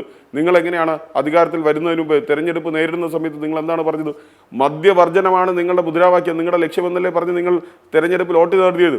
അതല്ലാതെ ഞങ്ങൾ അധികാരത്തിൽ വന്നാൽ മുക്കിലും മൂലയിലും ഷാപ്പുകൾ തുടങ്ങും, മദ്യനിർമ്മാണശാലകൾ തുടങ്ങും, ഇവിടുത്തെ ആളുകളെ കുടിപ്പിച്ച് കിടത്തും, അതുകൊണ്ട് ഞങ്ങൾക്ക് വോട്ട് തരണമെന്ന് ഇവിടുത്തെ CPMോ LDFോ വോട്ട് ചോദിച്ചോ? അങ്ങനെയല്ലല്ലോ നിങ്ങൾ വോട്ട് ചോദിച്ചത്. മദ്യനിർമ്മാണം അല്ലെങ്കിൽ മദ്യവർജനമാണ് ഞങ്ങളുടെ ലക്ഷ്യമെന്നല്ലേ നിങ്ങൾ വോട്ട് ചോദിച്ച് അധികാരത്തിൽ വന്നത്. നിങ്ങൾ എന്നിട്ട് ഇവിടെ എന്താണ് ചെയ്തത്? നിങ്ങൾ 20 ബാറുള്ളിടത്ത് 800 ബാറുകൾ തുടങ്ങി. നമുക്കറിയാം, സ്കൂളിൻ്റെ SMV സ്കൂൾ, തിരുവനന്തപുരത്തെ SMV സ്കൂളിൻ്റെ ഗേറ്റ് പോലും ഇടിച്ചു പൊളിച്ചു. മദ്യ കമ്പനികൾക്ക് അല്ലെങ്കിൽ ബാർ മുതലാളിമാർക്ക് വേണ്ടി വഴിവിട്ട് നിങ്ങൾ സഹായിക്കാൻ തീരുമാനമെടുത്തു. അപ്പോൾ ഇതിനകത്ത് ഇടതുപക്ഷത്തിന് സാമൂഹ്യമായ ഒരു ഉത്തരവാദിത്തമുണ്ട്. ആ ഉത്തരവാദിത്തത്തിൽ നിന്ന് നിങ്ങൾ പിന്നോട്ട് പോവുകയല്ലേ? പിന്നെ എന്ത് നിയമ നടപടി സ്വീകരിച്ചിട്ടാണ്, എന്ത് നിയമ നടപടി പാലിച്ചിട്ടാണ് നിങ്ങൾ ഞങ്ങളെ വെല്ലുവിളിക്കുന്നു എന്നാണ് ചോദിക്കുന്നത്. എന്ത് നിയമ നടപടിയാണ് ഈ വ്യവസായ മദ്യനിർമ്മാണശാല തുടങ്ങുന്നതിന് വേണ്ടി നിങ്ങൾ പാലിച്ചത്? നിങ്ങൾ ടെൻഡർ കൊടുത്തോ? നിങ്ങൾ ഏത് നടപടി സ്വീകരിച്ചോ? നിങ്ങളുടെ പ്രൊസീജിയർ ഒന്ന് കാണിക്കാൻ കഴിയുമോ? എങ്ങനെയാണ് ഒയാസിസ് എന്ന് പറയുന്ന കമ്പനി ഈ സർക്കാരിന് ഇങ്ങനെ ഒരു മദ്യനയത്തിൽ വ്യത്യാസം വന്നിട്ടുണ്ട് എന്ന് ഒയാസിസ് എങ്ങനെയാണ് അറിഞ്ഞത്? അവരെ എങ്ങനെയാണ് കോമ്പിറ്റൻ്റായ ഒരു കമ്പനിയാണ് എന്ന് എങ്ങനെയാണ് പറയാൻ കഴിയുന്നത്? അല്ലെങ്കിൽ മദ്യനിർമ്മാണശാല നടത്താൻ ഒയാസിസിന് യോഗ്യത ഉണ്ട് എന്ന് ഏത് മാനദണ്ഡത്തിൻ്റെ അടിസ്ഥാനത്തിലാണ് നിങ്ങൾ തീരുമാനമെടുക്കുന്നത്? നിങ്ങൾക്കറിയുമോ, പഞ്ചാബിലടക്കമുള്ള സ്ഥലങ്ങളിൽ അവിടെ ജലചൂഷണം ചെയ്തതിൻ്റെ പേരിൽ, ഭൂഗർഭ ജലത്തെ മലിനീകരിച്ചതിൻ്റെ പേരിൽ കേന്ദ്ര മലിനീകരണ ബോർഡ് കേസെടുത്തവരാണ്. അല്ലെങ്കിൽ പഞ്ചാബിലെ അവിടുത്തെ ജനങ്ങളും അവിടുത്തെ അധികാരികളും മാറ്റി ഓടിച്ച ഒരു കമ്പനിയാണ് ഇവിടെ പാലക്കാട് കൊണ്ട് പ്രതിഷ്ഠിക്കാൻ ശ്രമിച്ചത്. പാലക്കാടിൻ്റെ അവസ്ഥ നമുക്ക് എല്ലാവർക്കും അറിയാലോ. എന്താണ് പാലക്കാടിൻ്റെ അവസ്ഥ? നമുക്ക് കുടിവെള്ളത്തിന് പോലും വെള്ളം തലയിൽ ചുമന്ന് കൊണ്ടുപോകേണ്ട ഒരു സാഹചര്യം. മഴ പെയ്യുന്ന സമയത്ത് പോലും അത്രയധികം പ്രശ്നങ്ങൾ നേരിടുന്ന കാർഷിക രംഗത്ത് വളരെ നമുക്കറിയാം 90% ആളുകളും കൃഷിയുമായി ബന്ധപ്പെട്ട ഉപജീവനത്തിൽ ജീവിക്കുന്ന ആളുകളാണ്. കൃഷിക്ക് പോലും വെള്ളമില്ല, കുടിവെള്ളമില്ലാത്തൊരു സ്ഥലത്താണ്. ഇനി ഈ ബാർ അല്ലെങ്കിൽ ഈ മദ്യനിർമ്മാണശാല തുടങ്ങാൻ പോകുന്ന പഞ്ചായത്ത്, എലപ്പള്ളി പഞ്ചായത്ത് എങ്ങനെയുള്ള പഞ്ചായത്താണ്? അവിടെ 68 ഏക്കർ ഭൂമി തരിശു ഭൂമി കൃഷിഭൂമിയാക്കിയൊരു പഞ്ചായത്താണ്. അല്ലെങ്കിൽ തന്നെ കേരളത്തിലെ 2ാമത്തെ ഏറ്റവും നല്ല കൃഷി ഓഫീസറിന് അവാർഡ് കിട്ടിയ ഒരു പഞ്ചായത്താണ് എലപ്പള്ളി. നിങ്ങൾ എത്രയോ പിന്നെ കാർഷിക രംഗത്ത് അവരുടെ കഴിവ് തെളിയിച്ചതിൻ്റെ പേരിൽ മൂല്യവർദ്ധിത ഉൽപ്പന്നങ്ങൾ ഉണ്ടാക്കുന്ന കാർഷിക മേഖലയിലെ മൂല്യവർദ്ധിത ഉൽപ്പന്നങ്ങൾ ഉണ്ടാക്കുന്നതിൽ പ്രത്യേക ശ്രദ്ധ നേടിയ അഭിനന്ദനം നേടിയ പഞ്ചായത്താണ്. ആ പഞ്ചായത്തിനെ അനുമോദിക്കുന്നതിന് പകരം ആ പഞ്ചായത്തിനെ നിങ്ങൾ മദ്യത്തിൽ മുക്കിക്കൊല്ലാനല്ലേ നിങ്ങൾ ശ്രമിച്ചത്? നിങ്ങൾ എത്ര ഭൂഗർഭ ജലം വേണ്ടി വരുമെന്ന് ശാസ്ത്രീയമായി നിങ്ങൾ പഠനം നടത്തിയോ? ആ പഠനത്തിന് എന്തെങ്കിലും എൻവയോൺമെന്റൽ സ്റ്റഡി നടത്തിയോ? ഒരു ശാസ്ത്രീയമായ പഠനവും നടത്താതെ നിങ്ങൾ നേരിട്ട് അങ്ങ് കൊടുക്കുകയല്ലേ. നിങ്ങൾ അവിടെ എന്തോ സ്കൂൾ തുടങ്ങാൻ പോകുന്നു എന്ന് പറഞ്ഞുകൊണ്ട് അവിടുത്തെ ഭൂമി ഏറ്റെടുത്തിട്ട് അവിടെ മദ്യനിർമ്മാണശാല തുടങ്ങാൻ വേണ്ടിയുള്ള അനുവാദം കൊടുക്കുകയല്ലേ. അപ്പോൾ ഈ പാലക്കാട് പറഞ്ഞതെല്ലാം വസ്തുതാപരമായി മാനദണ്ഡവും ഷജീറിനോട് ഒരു കാര്യം, ഇതിൽ താങ്കൾ ഉന്നയിച്ച പല കാര്യങ്ങളും വസ്തുതാപരമായി പിശകാണെന്ന് മുൻപ് തന്നെ തെളിഞ്ഞിട്ടുള്ള, ഞാൻ അതിലേക്കൊന്നും പോകുന്നില്ല. ഒന്നിപ്പോൾ അവസാനം പറഞ്ഞ ഈ കോളേജിന്റെ കാര്യം, ആ കോളേജിന്റെ ഉടമകളും അതിന്റെ മാനേജ്മെന്റ് തന്നെ വന്ന് പറഞ്ഞു ഇത് ഞങ്ങളുടേതാണ്, ഇവിടെ കോളേജാണ് നടക്കുന്നത് എന്ന് പറഞ്ഞപ്പോൾ ആ ആരോപണം ഇവിടെ ഷജീറിനോട് യു ഡി എഫിന്റെ ഇതിലെ ആർഗ്യുമെന്റ് താങ്കൾ മുന്നോട്ട് വെച്ചോട്ടെ എന്നതുകൊണ്ട് തന്നെയാണ് ഞാൻ വെച്ചത്. ഇന്നത്തെ ഈ ചർച്ചയ്ക്കകത്ത് ഷജീർ, ഇന്നത്തെ ഈ ചർച്ചയ്ക്കകത്ത് താങ്കൾ തന്നെയാണ് നിൽക്കൂ ആ യോഗ്യത നിരന്തരം ചോദിച്ചുകൊണ്ടിരിക്കുന്ന യു ഡി എഫ് താങ്കളോട് തന്നെയാണ്. ആ യോഗ്യത നിരന്തരം ചോദിച്ചുകൊണ്ടിരിക്കുന്ന നിങ്ങൾ നിരന്തരം പുറകോട്ട് പോകുന്ന കാഴ്ചയാണ് കണ്ടത്. ഇന്നത്തെ വിഷയത്തിന് ശരി തൃപ്തികരമായി യു ഡി എഫ് പ്രതിനിധി എന്ന നിലയിൽ താങ്കൾ അറ്റൻഡ് ചെയ്തിട്ടില്ല. ഒന്ന്, കേരളത്തിലെ ഒരു മന്ത്രിക്കെതിരെ ഗുരുതരമായ ആരോപണം ഉന്നയിക്കുന്നു. താങ്കൾ തന്നെ പറഞ്ഞ കവിത ഇവിടെ വന്നു സന്ദർശനം എന്ന് ഗുരുതരമായ ആരോപണം ഉന്നയിക്കുന്നു. ആ ആരോപണത്തെ പിടിച്ചൊരു പത്രം അത് ആവർത്തിക്കുന്നു, പത്രത്തിൽ തെറ്റു പറഞ്ഞ് ഖേദം പ്രകടിപ്പിക്കുന്നു. പ്രതിപക്ഷ നേതാവിന്റെ ആരോപണം കളവായിരുന്നു, പൊളിഞ്ഞു എന്ന് വളരെ സ്പഷ്ടമായി ബോധ്യപ്പെട്ട സാഹചര്യത്തിൽ അതിനൊന്നാമത്തെ ഉദാഹരണം മലയാള മനോരമയ്ക്ക് ഇന്ന് സമ്മതിക്കേണ്ടി വന്നു. പ്രതിപക്ഷ നേതാവും സമ്മതിക്കാത്തത് എന്തേ? ചോദ്യം, ഇന്നത്തെ പ്രശ്നം അതാണ്. എന്തേ സമ്മതിക്കാത്തത്? ഈ രീതിയിൽ മറുപടി പറയേണ്ടി വന്നത് കേരളത്തിലെ ജനങ്ങൾ എങ്ങനെയാണ് ഇവിടെ ഒരു മദ്യനിർമ്മാണശാല? അത് വേറെ അത് നമ്മൾ ഷിഫ്റ്റ് ചെയ്യണ്ട. ഇന്നത്തെ ഒരു ദിവസം കേരളത്തിന്റെ പ്രതിപക്ഷ നേതാവിന് സംഭവിച്ച വലിയ പിഴവ്, അദ്ദേഹം ഉന്നയിച്ച ആരോപണം വസ്തുതാപരമായി പിശകായിരുന്നുവെന്ന് നമ്മുടെ മുമ്പിൽ വെളിവാക്കപ്പെട്ട ദിവസം നിങ്ങൾ ആളുകളോട് മറുപടി പറയണ്ടേ ഷജീർ? അതിന് മറുപടി പറയാൻ ഞാൻ ചോദിക്കട്ടെ, പാലിച്ചാണ് നിങ്ങൾ ഒയാസിസിനെ? അത് വിട്, അതവിടെ നിൽക്കട്ടെ. അത് നിരന്തരം നമ്മൾ എത്രയോ മാസമായി ചർച്ച ചെയ്യുന്നു. ഇന്നത്തെ വിഷയത്തിൽ അരുൺ ഈ പോയിന്റിൽ പ്രതിപക്ഷ നേതാവ് അദ്ദേഹത്തിന്റെ ഉത്തരവാദിത്വത്തിൽ നിന്ന് പരിശോധിക്കണമെന്നാണ് പറഞ്ഞതെന്നാണ് ഷജീർ പറയുന്നത്. ഷജീർ പറഞ്ഞു കേട്ടല്ലോ. ഷജീർ പറഞ്ഞത് പ്രതിപക്ഷ നേതാവ് പറഞ്ഞത് കവിത വന്നോ, കവിത സന്ദർശിച്ചോ, അത് പരിശോധിക്കണം എന്നാണ് പറഞ്ഞത് എന്ന് പറഞ്ഞിരിക്കുന്നു. ശരിയാണോ? അദ്ദേഹം മറ്റൊരു തരത്തിലേക്ക് ചർച്ച കൊണ്ടുപോവാണ്. അത് തെറ്റൊന്നുമില്ല നിങ്ങൾക്ക്. പക്ഷെ ഇന്നത്തെ വിഷയത്തിൽ നമ്മൾ ഇടപെടണം. ഇല്ല അതെ, ബഹുമാനപ്പെട്ട കോൺഗ്രസിന്റെ പ്രതിനിധി ജനങ്ങളെ തെറ്റിദ്ധരിപ്പിക്കുകയാണ്. കഴിഞ്ഞ 4-5 ദിവസമായി ഇത്തരം ചർച്ച നടക്കുമ്പോഴെല്ലാം കോൺഗ്രസിന്റെ പ്രതിനിധികൾ സ്ഥിരം ഈ ചർച്ചയുടെ തലക്കെട്ടിൽ തന്നെ മനോരമയുടെ മാപ്പ് സതീശനും ബാധകമാണോ എന്ന എന്റെ ചോദ്യം ഈ ചർച്ചയുടെ ഒന്നാമത്തെ പ്രധാന ചോദ്യമാണ്.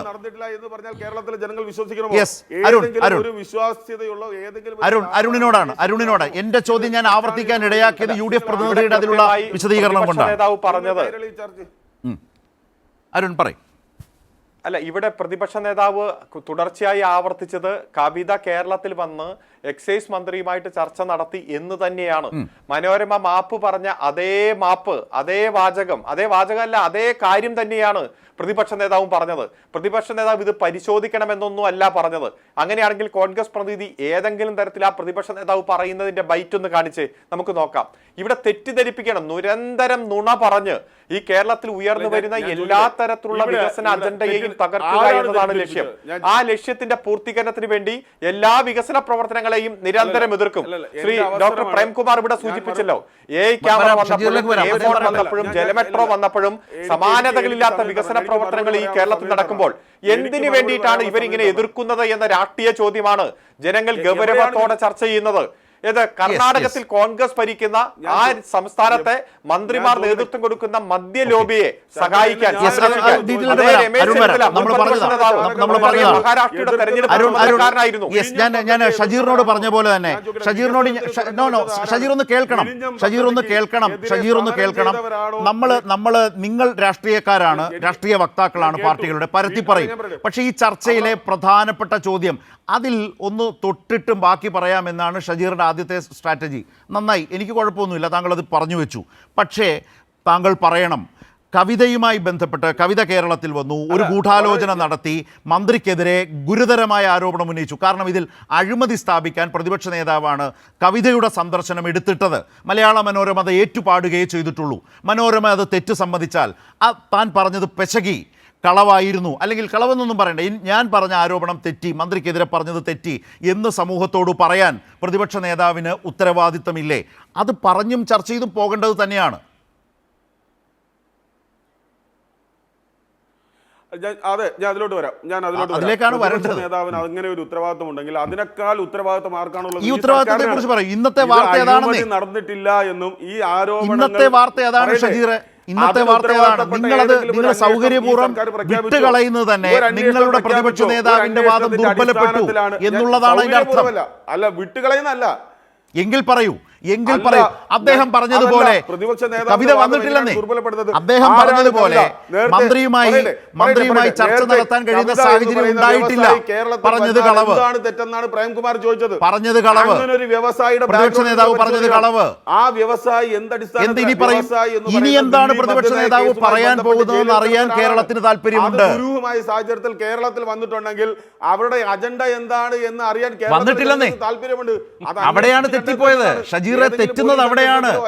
ഞാൻ ഫാക്ട്സ് ആണ് പറയുന്നത്. നിങ്ങൾ അരുൺ പറയുന്നത് അദ്ദേഹത്തിന്റെ രാഷ്ട്രീയ ഭാഗം. വന്നിട്ടില്ലെന്നേ. മനോരമ തന്നെ സമ്മതിച്ചെന്നേ. മനോരമ സമ്മതിച്ചു. പ്രതിപക്ഷ നേതാവിന് മൗനം. ശ്രീ പ്രേംകുമാർ അന്വേഷിക്കുന്നത് കേരളത്തിലെ, ഞാൻ ചോദിക്കട്ടെ, ലോ ആൻഡ് ഓർഡറും ഇതുപോലെ അന്വേഷണങ്ങളും അഴിമതിയും അന്വേഷിക്കേണ്ട പ്രതിപക്ഷ നേതാവ് എഴുതി കൊടുത്തോ? ഒരു പരാതി എവിടെയെങ്കിലും കൊടുത്തോ? പ്രതിപക്ഷ നേതാവ് എഴുതി കൊടുത്തോ? ശ്രീ പ്രേംകുമാർ, ഇവിടെ ഈ വാദം പറഞ്ഞ് പ്രതിപക്ഷ നേതാവിന് ഈ പോയിന്റിൽ, ഈ കോണ്ടെക്സ്റ്റിൽ മുന്നോട്ട് ഇനി പോകാൻ കഴിയുമോ? ഒരു ഇഞ്ച് മുന്നോട്ട് പോകാൻ കഴിയുമോ? ശ്രീ പ്രേംകുമാർ, ഈ പോയിന്റിൽ തന്നെയാണ് വരാം. അവർ പറയുന്നൂടെ കേട്ടിട്ട് താങ്കൾ പുതിയ വാദങ്ങൾ എടുത്തോളൂ. അത് വേണം, അത് കേൾക്കണം. അതുകൊണ്ടാണ്. അല്ല, പ്രതിപക്ഷ നേതാവിന് മുന്നോട്ട് പോകാൻ പറ്റുമോ എന്ന് ചോദിച്ചാലേ, പണ്ടൊരു സിനിമയിൽ മോഹൻലാലിനോട് കഥ എങ്ങനെ മുന്നോട്ട് കൊണ്ടുപോകുന്നു ചോദിക്കുമ്പോൾ ഇല്ല, ഞാൻ സൈഡിലോട്ട് കൊണ്ടുപോകുന്നു പറഞ്ഞിട്ട് പ്രതിപക്ഷ നേതാവ് സൈഡിലോട്ട് കൊണ്ടുപോയിക്കോളും. മുന്നോട്ട് കൊണ്ടുപോകണമെന്ന് മൂപ്പർക്ക് യാതൊരു നിർബന്ധമില്ല. ഇത് ഇവിടെ വന്നിരിക്കുന്ന കോൺഗ്രസിന്റെ പ്രതിനിധിക്ക് പോലും കാര്യം എന്താണെന്ന് ശ്രദ്ധിക്കുന്നില്ലല്ലോ. അതായത് കവിത എന്ന് പറഞ്ഞ ആന്ധ്രാപ്രദേശ് മുഖ്യമന്ത്രിയുടെ മകൾ കേരളത്തിൽ വന്നിരുന്നെന്നും എം.പി. രാജേഷ് സ്പീക്കർ ആയിരുന്ന സമയം മുതലേ ഒരു പ്രോഗ്രാമിൽ പങ്കെടുത്തിരുന്നെന്നും അന്ന് തുടങ്ങിയ ഗൂഢാലോചനയാണെന്നും മലയാള മനോരമ പത്രവും നിങ്ങളെ നേതാവ് വി.ഡി. സതീശൻ പറഞ്ഞിരുന്നതാണ്. ഇന്ന് മലയാള മനോരമ തന്നെ പറയുന്നു അങ്ങനെ ഒരാൾ ഇവിടെ വന്നിട്ടില്ല എന്ന്. ഇതാണ് കോണ്ടെക്സ്റ്റ്. ഷജീർ, ഒന്ന് കേട്ടിട്ട് റെസ്പോണ്ട് ചെയ്യൂ. നിങ്ങളുടെ നേതാവിന്, ബഹുമാന്യനായ കേരളത്തിന്റെ പ്രതിപക്ഷ നേതാവിനെതിരെ ഉയർന്നിരിക്കുന്ന ഏറ്റവും പ്രധാനപ്പെട്ട ചോദ്യങ്ങളുണ്ട്. അതൊന്ന് കേട്ടിട്ട് താങ്കൾ പറഞ്ഞോളൂ. അത് പ്രധാനമാണെന്നേ. അത് മാത്രമല്ല ശരത്, അതായത് ഈ കമ്പനിയുടെ കേസിൽ മാത്രമല്ലെന്നേ ഈ പറയുന്നത്. എം.പി. രാജേഷ് എന്ന് പറഞ്ഞ രാഷ്ട്രീയ നേതാവിനെതിരെ ഇവർ തൊട്ടുമുമ്പ് തൃത്താല ഇലക്ഷൻ സമയത്തൊക്കെ കൊണ്ടുവന്നൊരു സാധനം എന്തായിരുന്നു അറിയോ? വാളയാർ കേസിലെ പ്രതികളെ രക്ഷിക്കുന്ന ആളാണെന്നായിരുന്നു. വാളയാർ അമ്മ എന്ന് പറഞ്ഞ അമ്മേനെ അവിടെ കൊണ്ടുവന്നിട്ടുണ്ടായിരുന്നു. ഈ കൊണ്ടുവരുന്ന കൂട്ടത്തിലും ഇന്ന് ഇതിനെ എതിർക്കുന്ന വലിയ പരിസ്ഥിതിവാദികളൊക്കെ ഭൂലോക ഉഡായിപ്പുകാരും ഉണ്ടായിരുന്നു. അവരിപ്പോൾ കേസിൽ 2ാം പ്രതിയാണ്. ഇവർ തന്നെ പറഞ്ഞു കൊണ്ടുവന്നിട്ടുള്ള CBI എൻക്വയറിയിൽ പ്രതിപക്ഷ നേതാവായിരുന്നാലും പത്രങ്ങളായിരുന്നാലും നിരന്തരം വിടുന്ന സാധനങ്ങളാണ്. ഞാൻ ഇതുപോലെ പങ്കെടുത്തൊരു ചർച്ചയുടെ കാര്യം എനിക്ക് ഓർമ്മ വരികയാണ്. ഒരു ദിവസം ഭയങ്കര മലയാള മനോരമയിൽ ഫ്രണ്ട് പേജ് ന്യൂസ് വരികയാണ്. ദുബായ് കേന്ദ്രീകരിച്ച് എക്സാലോജിക് എന്ന് പറഞ്ഞൊരു കമ്പനിയുണ്ട്, ADCB ബാങ്കിലെ അക്കൗണ്ട് ഉണ്ട്, അവിടെ കോടികളുടെ ട്രാൻസാക്ഷൻസ് നടക്കുന്നു എന്നുള്ളത് വാസ്തവമാണ്. ദുബായിൽ എക്സാലോജിക് എന്ന് പറഞ്ഞൊരു കമ്പനി ഉണ്ട്. പക്ഷെ ആ കമ്പനി വേറെ ആരുടേതോ ആണ്. വൈകുന്നേരം ആകുമ്പോഴേക്കും മനസ്സിലായി. പക്ഷെ അത് മനോരമയിൽ വാർത്ത വരുന്നു, ഷോൺ ജോർജ് ഏറ്റെടുക്കുന്നു, VD സതീശൻ ഏറ്റെടുക്കുന്നു. പിന്നെ ആ കമ്പനിയുടെ ആളുകൾ തന്നെ പിറ്റേ ദിവസം പത്രക്കാരോട് പറഞ്ഞു, അതെ ഈ പേരിൽ ഞങ്ങൾക്ക് ഇവിടെ ഒരു കമ്പനി ഉണ്ടെന്നുള്ളത്. ഒരു തിരുത്തലോ ഒരു മാറ്റവും അതിൻ്റെ അകത്ത് ഉണ്ടായിട്ടില്ല.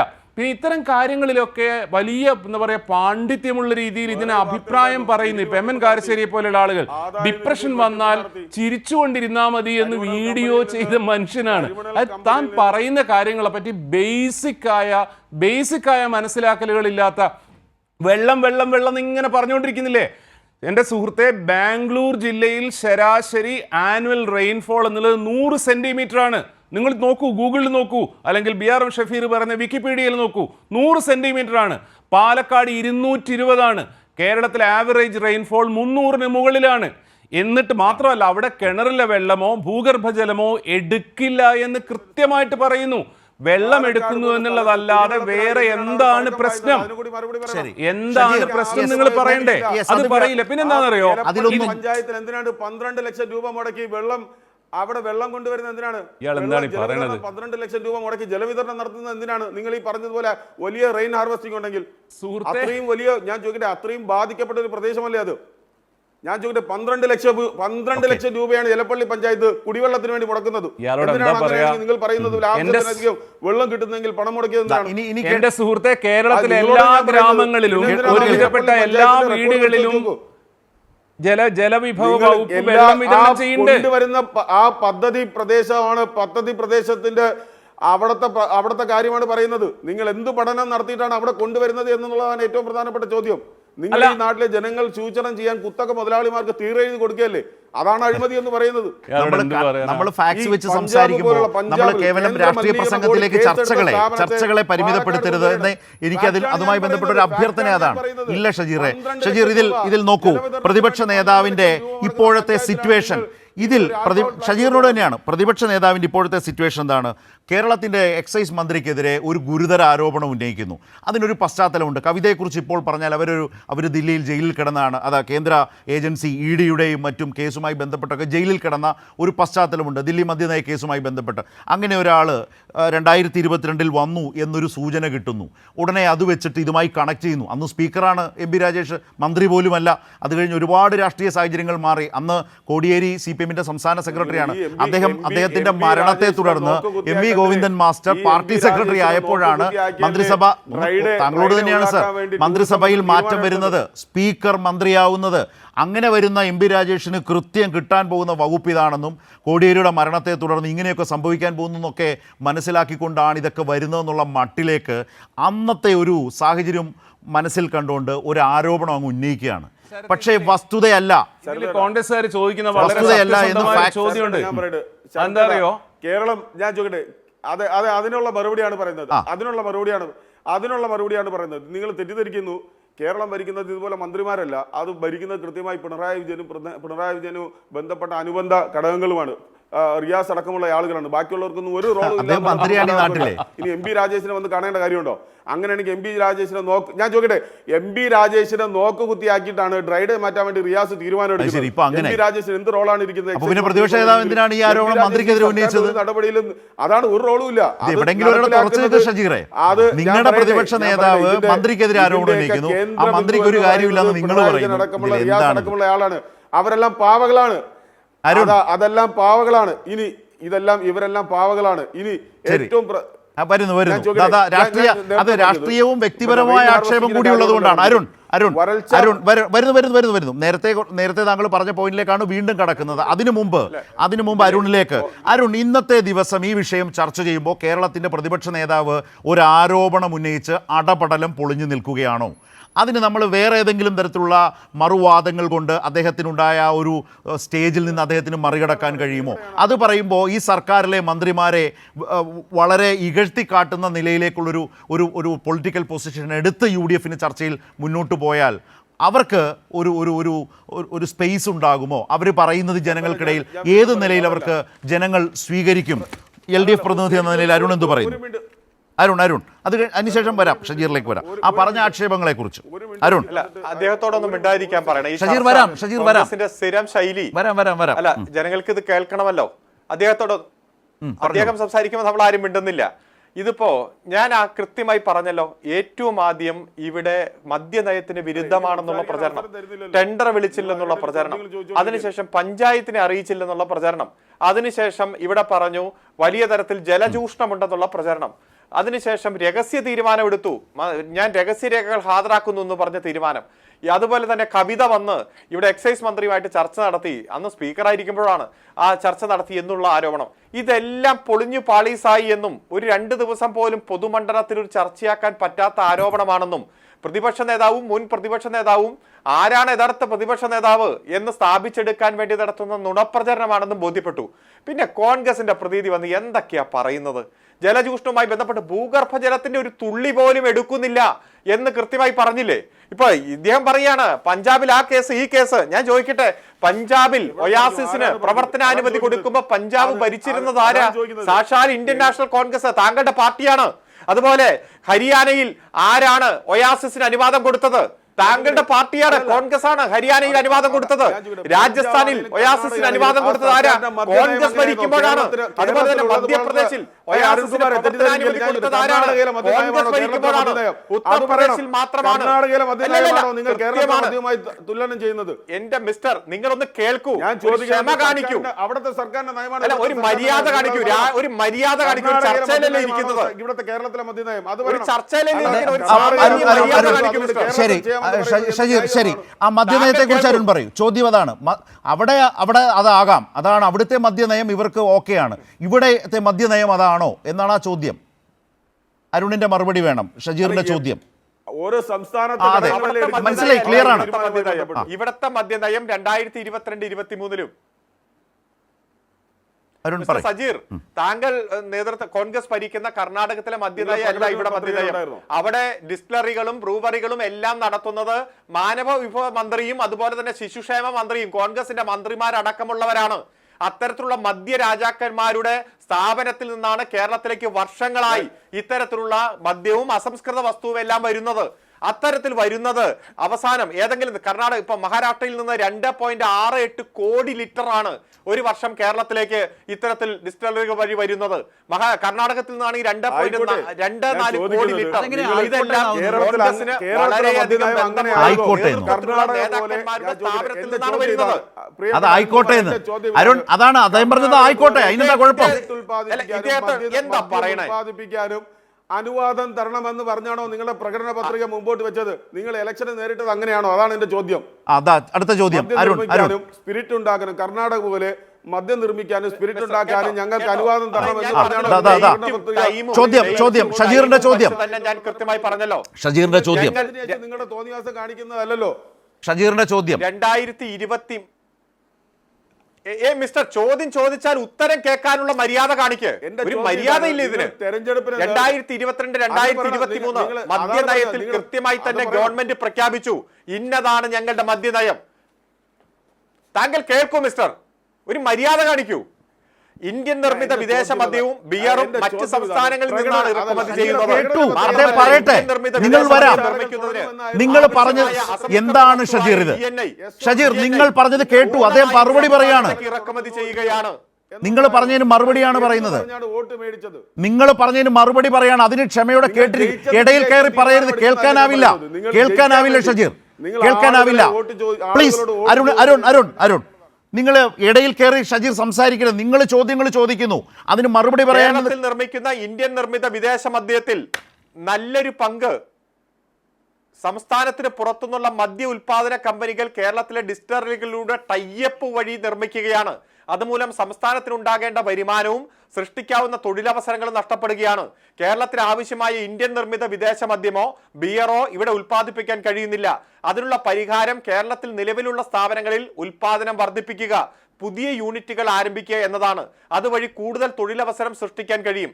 സംസ്ഥാനത്ത് ഉൽപ്പാദിപ്പിക്കുന്ന കശുമാങ്ങ, കൈതച്ചക്ക, ചക്ക, വാഴപ്പഴം, ജാതിത്തൈ തുടങ്ങിയ പല കാർഷിക വിഭവങ്ങളും ഉപയോഗശൂന്യമായി പോകുന്നുണ്ട്. ഇത്തരത്തിൽ മദ്യനയത്തിൽ തന്നെ പ്രഖ്യാപിച്ച് ഇന്ന ഉൽപാദനം കേരളത്തിൽ തുടങ്ങുമെന്ന് പ്രഖ്യാപിച്ച് അത് ജനങ്ങൾ ചർച്ച ചെയ്ത് വീണ്ടും 2023-24 വർഷത്തിലെ മദ്യനയത്തിൽ പ്രഖ്യാപിച്ച് തന്നെയാണ് കേരള ഗവൺമെന്റ് മുന്നോട്ട് പോകുന്നത്. കർണാടകത്തിലെ മദ്യനയത്തിൽ നിന്നെല്ലാം വ്യത്യസ്തമാണ്. അവിടെ നിന്ന് ഇങ്ങോട്ട് ഇറക്കുമതി ചെയ്ത് ഇവിടെ ആളുകൾ ഇത് ഉപയോഗിച്ചോളണം എന്നുള്ള നിങ്ങളുടെ നിർബന്ധ ബുദ്ധിയാണ് ഇവിടെ ഇല്ലാതാകുന്നത്. നഷ്ടമുണ്ടാകുമെന്ന് വെച്ച് പ്രചരണവുമായി നിങ്ങൾ ഇറങ്ങിത്തിരിച്ച് ജനങ്ങളെ അണിനിരത്തി അതിനെ ചെറുക്കും. ശരി അരുൺ, ഇത് യഥാർത്ഥത്തിൽ ഈ ആരോപണം ഉന്നയിച്ച കാലം മുതൽ പറയുന്ന കാര്യങ്ങൾ ഒരു പുതുമയും അതിനകത്തില്ല. മാത്രവുമല്ല, അതിനകത്ത് സർക്കാർ എടുത്ത കാര്യങ്ങൾ സർക്കാർ പറഞ്ഞുകൊണ്ടിരിക്കുന്നു, പ്രതിപക്ഷം ഇത് ആവർത്തിച്ചുകൊണ്ടേയിരിക്കുന്നു. പക്ഷേ ഞാൻ ഇന്ന് ഉറച്ചു നിൽക്കുന്നു, കാര്യങ്ങൾ അങ്ങനെ പോയാൽ പോരല്ലോ. ഒരു ആരോപണം ഉന്നയിക്കുമ്പോൾ ആരോപണത്തിൻ്റെ ഭാഗമായി കേരളത്തിൻ്റെ ഉത്തരവാദപ്പെട്ട പ്രതിപക്ഷ നേതൃസ്ഥാനത്തിരിക്കുന്ന പ്രതിപക്ഷ നേതാവ് വി.ഡി. സതീശൻ ഒരു മന്ത്രിക്കെതിരെ ആരോപണം ഉന്നയിക്കുന്നു. ആ ആരോപണം വലിയ കളവായിരുന്നു എന്ന് കേരളീയ സമൂഹത്തിന് ബോധ്യപ്പെട്ടു. അതിന് ഏറ്റവും കൃത്യമായ ഉദാഹരണം, തെളിവ് എന്ന് പറയുന്നത് മലയാള മനോരമ ദിനപത്രമാണ്. പ്രതിപക്ഷ നേതാവ് ഉന്നയിച്ച ആരോപണം അതേപടി ഏറ്റെടുത്തുകൊണ്ടാണ് അതിൻ്റെ സ്തോഭജനകമായ നിലയിൽ ആ തീയതിയും കാര്യങ്ങളും ഒക്കെ പറഞ്ഞ് വാർത്ത എഴുതിയത്. അപ്പോഴാണ് മന്ത്രി തെളിവ് സഹിതം ഇത് തെറ്റാണ് എന്ന് ചൂണ്ടിക്കാട്ടിയത്. അതിൽ മലയാള മനോരമയെക്കുറിച്ച് മാത്രമല്ല മന്ത്രി സംസാരിച്ചത്. മന്ത്രി പറഞ്ഞത് ഞാൻ വീണ്ടും പറയുകയാണ്. അദ്ദേഹം പറഞ്ഞത് പ്രതിപക്ഷ നേതാവ് ഒരു വ്യാജ ആരോപണം ഉന്നയിച്ചു, അതിന് ബലം പകരാൻ മനോരമ ഒരു ഇല്ലാ കഥ സൃഷ്ടിക്കുന്നു.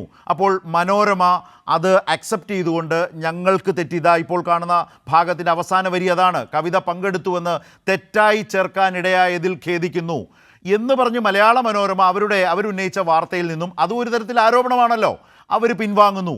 സ്വാഭാവികമായും കേരളത്തിൻ്റെ പ്രതിപക്ഷ നേതാവിനും ആ പദവിയിൽ ഇരിക്കുന്നവർക്കും ആ പദവിയുടെ ഭാഗമായ വിശ്വാസ്യതയുണ്ട്. ഒരു ആരോപണം ഉന്നയിച്ച് പോയാൽ മതിയോ? പറഞ്ഞത് പിശകി, എന്നിലേക്ക് കിട്ടിയ വിവരങ്ങളിലുണ്ടായ പിശകായിരുന്നു, ആ മന്ത്രിയുമായി ബന്ധപ്പെട്ട് ആ പറഞ്ഞത് പിശകല്ല. ഞാൻ പക്ഷേ എൻ്റെ പ്രശ്നങ്ങളിലും നിലപാടുകളിലും ഉറച്ചു നിൽക്കുന്നു എന്ന് പറയുന്നതിൽ ഒരു തെറ്റുമില്ല. പക്ഷേ ഇതിൽ പിശകിപ്പോയിട്ടുണ്ട് എന്ന് തുറന്ന് സമ്മതിക്കുന്നത് പൊതുപ്രവർത്തകരെ സംബന്ധിച്ച്, അവരുടെ ആർജവത്തെ സംബന്ധിച്ച് വളരെ പ്രധാനപ്പെട്ടത് തന്നെയാണ്. ഷജീർ, ഇതിൻ്റെ പ്രശ്നം എന്താണെന്നറിയുമോ? നിങ്ങളിങ്ങനെ ആരോപണങ്ങൾ ഉന്നയിക്കുക, ആരോപണങ്ങൾ ഇങ്ങനെ കുറേ കാലം കൊണ്ടാടുക, അത് കഴിഞ്ഞ് വഴിക്കിട്ടിട്ട് പോവുക, അല്ലാതെ മുന്നോട്ട് പോകാൻ കഴിയുന്നില്ല. നിങ്ങൾക്ക് ഈ സർക്കാരിനെ ആ നിലയിൽ പിടിക്കാനേ കഴിയുന്നില്ല. മറുഭാഗത്തോ നാട്ടിൽ വരുന്ന ഏത് തട്ടിപ്പിലും നിങ്ങളുടെ ആളുകൾ പെടുകയുമാണ്. ഇപ്പോൾ വയനാട്ടിലേക്ക് നോക്കൂ, ഇപ്പോൾ ഇന്ന് വന്നിട്ടുള്ള ഓഫർ തട്ടിപ്പ്, സ്കൂട്ടർ തട്ടിപ്പ്, അതിൽ ലാലി വിൻസെന്റ് പെട്ടിരിക്കുന്നു. പ്രതിപക്ഷ നേതാവിന് അത് ന്യായീകരിക്കേണ്ടി വരുന്നു. ഈ നിലയിൽ കേരളത്തിൽ ഇപ്പോൾ വയനാടിൻ്റെ ഫണ്ട് പിരിവുമായി ബന്ധപ്പെട്ട് വലിയ പ്രതിസന്ധിയിലേക്ക് കോൺഗ്രസ് നിൽക്കുന്നു. പല മണ്ഡലം കമ്മിറ്റികളെ പിരിച്ചുവിട്ടു എന്ന് DCC പ്രസിഡന്റ് പറയുന്നത് കേരളം കേട്ടു. വയനാടിന് വേണ്ടി പിരിച്ച പണമാണെന്നേ. അതിൽ പോലും ഇത്തരം ആക്ഷേപങ്ങൾ കേൾക്കുന്ന നിലയിൽ തട്ടിപ്പുമായി ബന്ധപ്പെട്ട് ആക്ഷേപങ്ങൾ നിൽക്കുന്ന ഷജീർ, നിങ്ങളുടെ പാർട്ടിയല്ലേ? നമുക്കറിയാം. പറഞ്ഞോളൂ. ഞാൻ ചോദിക്കട്ടെ, എവിടെയാണ് ഞങ്ങൾ വ്യാജമായ ആരോപണം മുന്നോട്ട് വെച്ചത്? എത്രയോ ആരോപണങ്ങൾ ഞങ്ങൾ മുന്നോട്ട് വെച്ചത്. നിങ്ങൾ എവിടെയാണ് അന്വേഷണം നടത്തിയത്? ഞാൻ ചോദിക്കട്ടെ, മാസപ്പടി വിവാദവുമായി ബന്ധപ്പെട്ട് കോടതി പോലും പറഞ്ഞില്ല, ഇന്ററിം സെറ്റിൽമെന്റ് കോടതി പോലും മുഖ്യമന്ത്രിയുടെ മകൾ ആദായ നികുതി വെട്ടിപ്പ് നടത്തി അല്ലെങ്കിൽ മാസപ്പടി മേടിച്ചു എന്നുള്ള വലിയ ഉത്തരവ് വന്നില്ലേ? നിങ്ങൾ എന്ത് നടപടിയാണ് സ്വീകരിച്ചത്? അത് കോൺഗ്രസ് മുന്നോട്ട് വെച്ച വാദമല്ലേ, ആരോപണമല്ലേ? അങ്ങനെ എത്ര വാദങ്ങൾ ഞങ്ങൾ കേരളവുമായി ബന്ധപ്പെട്ട നിങ്ങൾ ഒരു പഠനവും നടത്താതെയാണ് മുന്നോട്ട് പോയത് എന്ന് ഞാൻ ചോദിക്കട്ടെ. Interim settlement board, income tax department അവർ മുന്നോട്ട് വെച്ചല്ലോ. അത് വീണ്ടും SIO SFIO സ്പെഷ്യൽ അല്ല, ഞാൻ ചോദിക്കുക, interim settlement board, tribunal board പറഞ്ഞല്ലോ. SFIO കണ്ടെത്തിയില്ലേ? കേന്ദ്ര അന്വേഷണ ഏജൻസി കണ്ടെത്തിയില്ലേ? കണ്ടെത്തിയോ? ധാർമ്മികത ഏറ്റെടുത്ത് നിങ്ങൾ മാപ്പ് പറയാൻ തയ്യാറാണോ? കണ്ടെത്തിയല്ലോ. നികുതി വെട്ടിപ്പ് എങ്ങനെ ശിക്ഷിക്കും? കേരളം പിണറായി വിജയൻ അനുഗ്രഹത്തോടു കൂടി പിന്നെ ആശീർവദിക്കുന്ന ഒരു ഭരണകൂടമാണല്ലോ BJPയുടെ ഭരണകൂടം. പിണറായി വിജയനെ തൊടാൻ പേടിയാണല്ലോ. നിങ്ങൾ തമ്മിലുള്ള ധാരണ നമുക്ക് എല്ലാവർക്കും അറിയാം. ഞാൻ പറഞ്ഞത്, ഞാൻ ചോദിക്കട്ടെ, കണ്ടെത്തി, കൃത്യമായി തെളിവ് സഹിതം കണ്ടെത്തി. അത് ഞാൻ ചോദിക്കട്ടെ, അന്വേഷണ ഏജൻസി പറഞ്ഞല്ലോ അവിടെ നികുതി വെട്ടിപ്പ് നടന്നു, ഇത്ര കോടി രൂപയുടെ നികുതി വെട്ടിപ്പ് നടന്നു എന്ന് അന്വേഷണ ഏജൻസി കൃത്യമായി പറഞ്ഞല്ലോ. എന്തേ ഞങ്ങളുടെ ആരോപണം തെറ്റാണെന്ന് പറയാൻ നിങ്ങൾ കഴിഞ്ഞിട്ടുണ്ടോ? ഒരിക്കലും ഇല്ലല്ലോ. അപ്പോൾ നമ്മുടെ എത്രയോ, ഞാൻ ചോദിക്കട്ടെ, നിങ്ങളുടെ നേതാക്കളടക്കം പേരുള്ള കള്ളപ്പണത്തെ കുറിച്ചാണ്, അവിടുന്ന് വാങ്ങിച്ചതിനെ കുറിച്ചുള്ള വിപുലമായ അന്വേഷണമാണ് ഇപ്പോൾ നടക്കുന്നത്. ആഴക്കടൽ, ഞാൻ ചോദിക്കട്ടെ, ആഴക്കടൽ മത്സ്യബന്ധനവുമായി ബന്ധപ്പെട്ട ആഴക്കടൽ മത്സ്യബന്ധനം ആരാ മുന്നോട്ട് കൊണ്ടുവന്നത്? ആ ആരോപണം ഒന്നാന്തരം കളവായിരുന്നു തെളിഞ്ഞില്ലേ? ഷജീറ, ഞാൻ നിങ്ങളെ രക്ഷിക്കുക കേട്ടോ. അതൊക്കെ വലിയ കളവായിരുന്നു. അതിലൊന്നും കയറി പിടിക്കരുത് പ്ലീസ്. കുണ്ടറ MLA, ഞാൻ ചോദിക്കട്ടെ, കുണ്ടറ MLA മത്സരിച്ചത് ആഴക്കടൽ മത്സ്യബന്ധനവുമായി ബന്ധപ്പെട്ട് പണം നൽകിയ ആളാണ് ആ നിങ്ങളുടെ MLA അല്ലെങ്കിൽ നിങ്ങളുടെ നിയമസഭാ സാമാജികനെതിരെ മത്സരിച്ച് തോൽപ്പിച്ചത്. അപ്പോൾ ഞങ്ങൾ മുന്നോട്ട് വെച്ച വിഷ്ണുനാഥ് ജയിച്ചു, മേഴ്സിക്കുട്ടിയമ്മ തോറ്റു എന്നുള്ളത് ഷജീർ പറഞ്ഞതിൽ വസ്തുതയുള്ളൂ. മറ്റത് കളവായിരുന്നു. നിങ്ങളെ പോലുള്ള ചെറുപ്പക്കാരെ പൊതുപ്രവർത്തകർ അങ്ങനെ വീശരുത്. വസ്തുതാപരമായി പിശകാണ് പറഞ്ഞത്.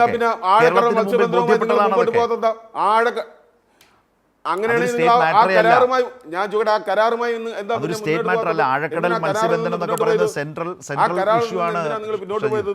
ശരി, ഓക്കെ.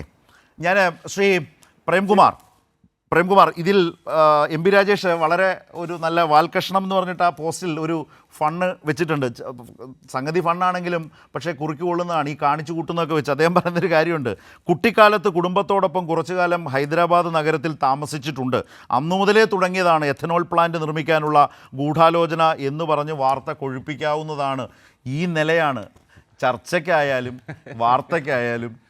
എന്തൊരവസ്ഥയാണ്. അതായത് MP രാജേഷിനെ പോലുള്ള ഒരു രാഷ്ട്രീയ നേതാവ്, ഒരു SFI-കാരൻ, ഒരു DYFI-കാരൻ മദ്യ കമ്പനികളുടെ കയ്യിൽ നിന്ന് കാശ് മേടിക്കും എന്ന് ഒരു അടിസ്ഥാനമില്ലാതെ പറഞ്ഞാൽ മലയാളികൾ വിശ്വസിക്കുമെന്ന് ഇപ്പോഴും വിശ്വസിക്കുന്നുണ്ട് ഇവർ എന്നുള്ളതാണ് അതിൻ്റെ കാര്യം. 2-3 ടേമിൽ MLA-യും 1 ടേമിൽ മന്ത്രിയുമായിരുന്ന KT ജലീലിൻ്റെ കംപ്ലീറ്റ് അക്കൗണ്ട് അരിച്ചു പെറുക്കിയിട്ട് 2.5 ലക്ഷം രൂപയാണ് എൻഫോഴ്സ്മെൻറ്റ് ഡയറക്ടർക്ക് കാണാൻ പറ്റിയത്.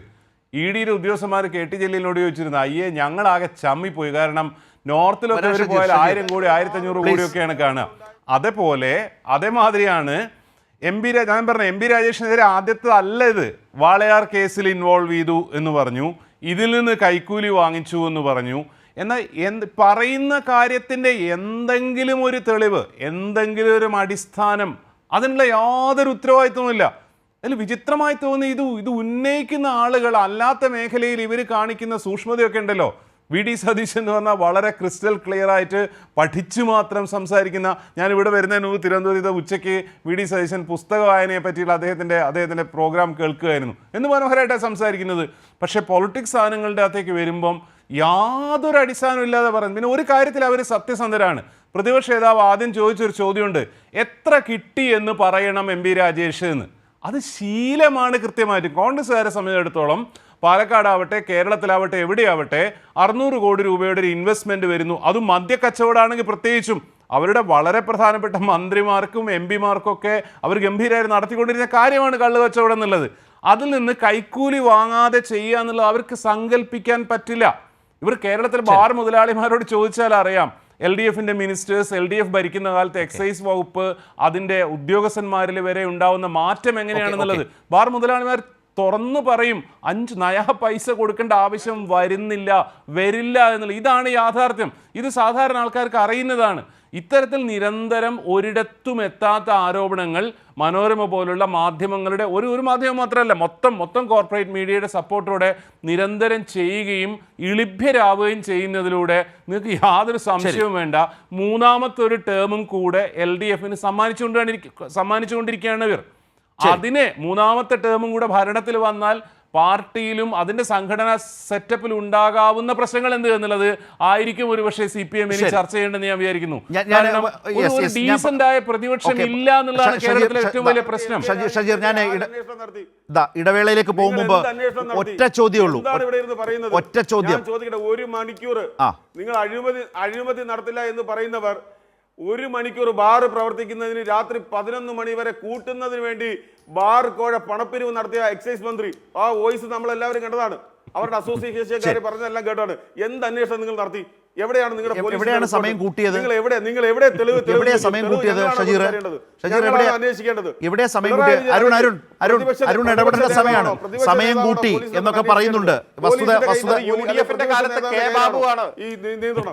അല്ല, മദ്യ മുതലാളിമാരുടെ കയ്യിൽ നിന്ന് കൈക്കൂലി വാങ്ങിച്ചതൊക്കെ K ബാബുവിന്റെ കാലത്തായി. ഈ കോൺഗ്രസിന്റെ പ്രതിനിധിക്ക് വർഷവും കാലമൊക്കെ മാറിപ്പോയി. തെറ്റായ ആരോപണം ചുമ്മാ വന്നങ്ങ് ഉന്നയിച്ചുകൊണ്ടിരിക്കുക. K ബാബുവിന്റെ കാലത്താണ് 2016 പുറകിലോട്ട് പോകണം.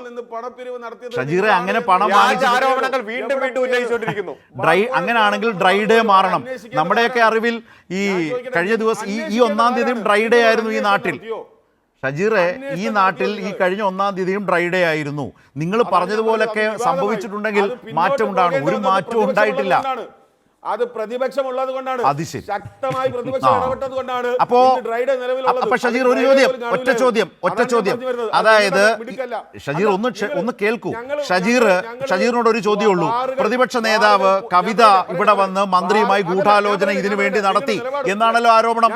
അത് കളവാണ് എന്ന് ബോധ്യപ്പെട്ടു. അതിലൊരു വിജയം മന്ത്രിക്ക് തന്നെ ഉണ്ടായിട്ടുണ്ട്. അങ്ങനെയാണെങ്കിൽ പ്രതിപക്ഷ നേതാവ് ആ ആരോപണത്തിന്റെ തെളിവുകൾ വിടാൻ തയ്യാറാകുമോ? തെളിവുകൾ പുറത്തുവിടാൻ തയ്യാറാകുമോ? ഞാൻ ചോദിക്കട്ടെ, ശരത്തേടെ അന്വേഷണ റിപ്പോർട്ട് കാണിക്ക്. തെളിവുകൾ പുറത്തുവിടാൻ തയ്യാറാകുമോ? ഏത് അന്വേഷണ റിപ്പോർട്ടാണ്? തെളിവുകൾ അന്വേഷണ റിപ്പോർട്ടൊന്നും ഞാൻ പറഞ്ഞില്ല സുഹൃത്തെ.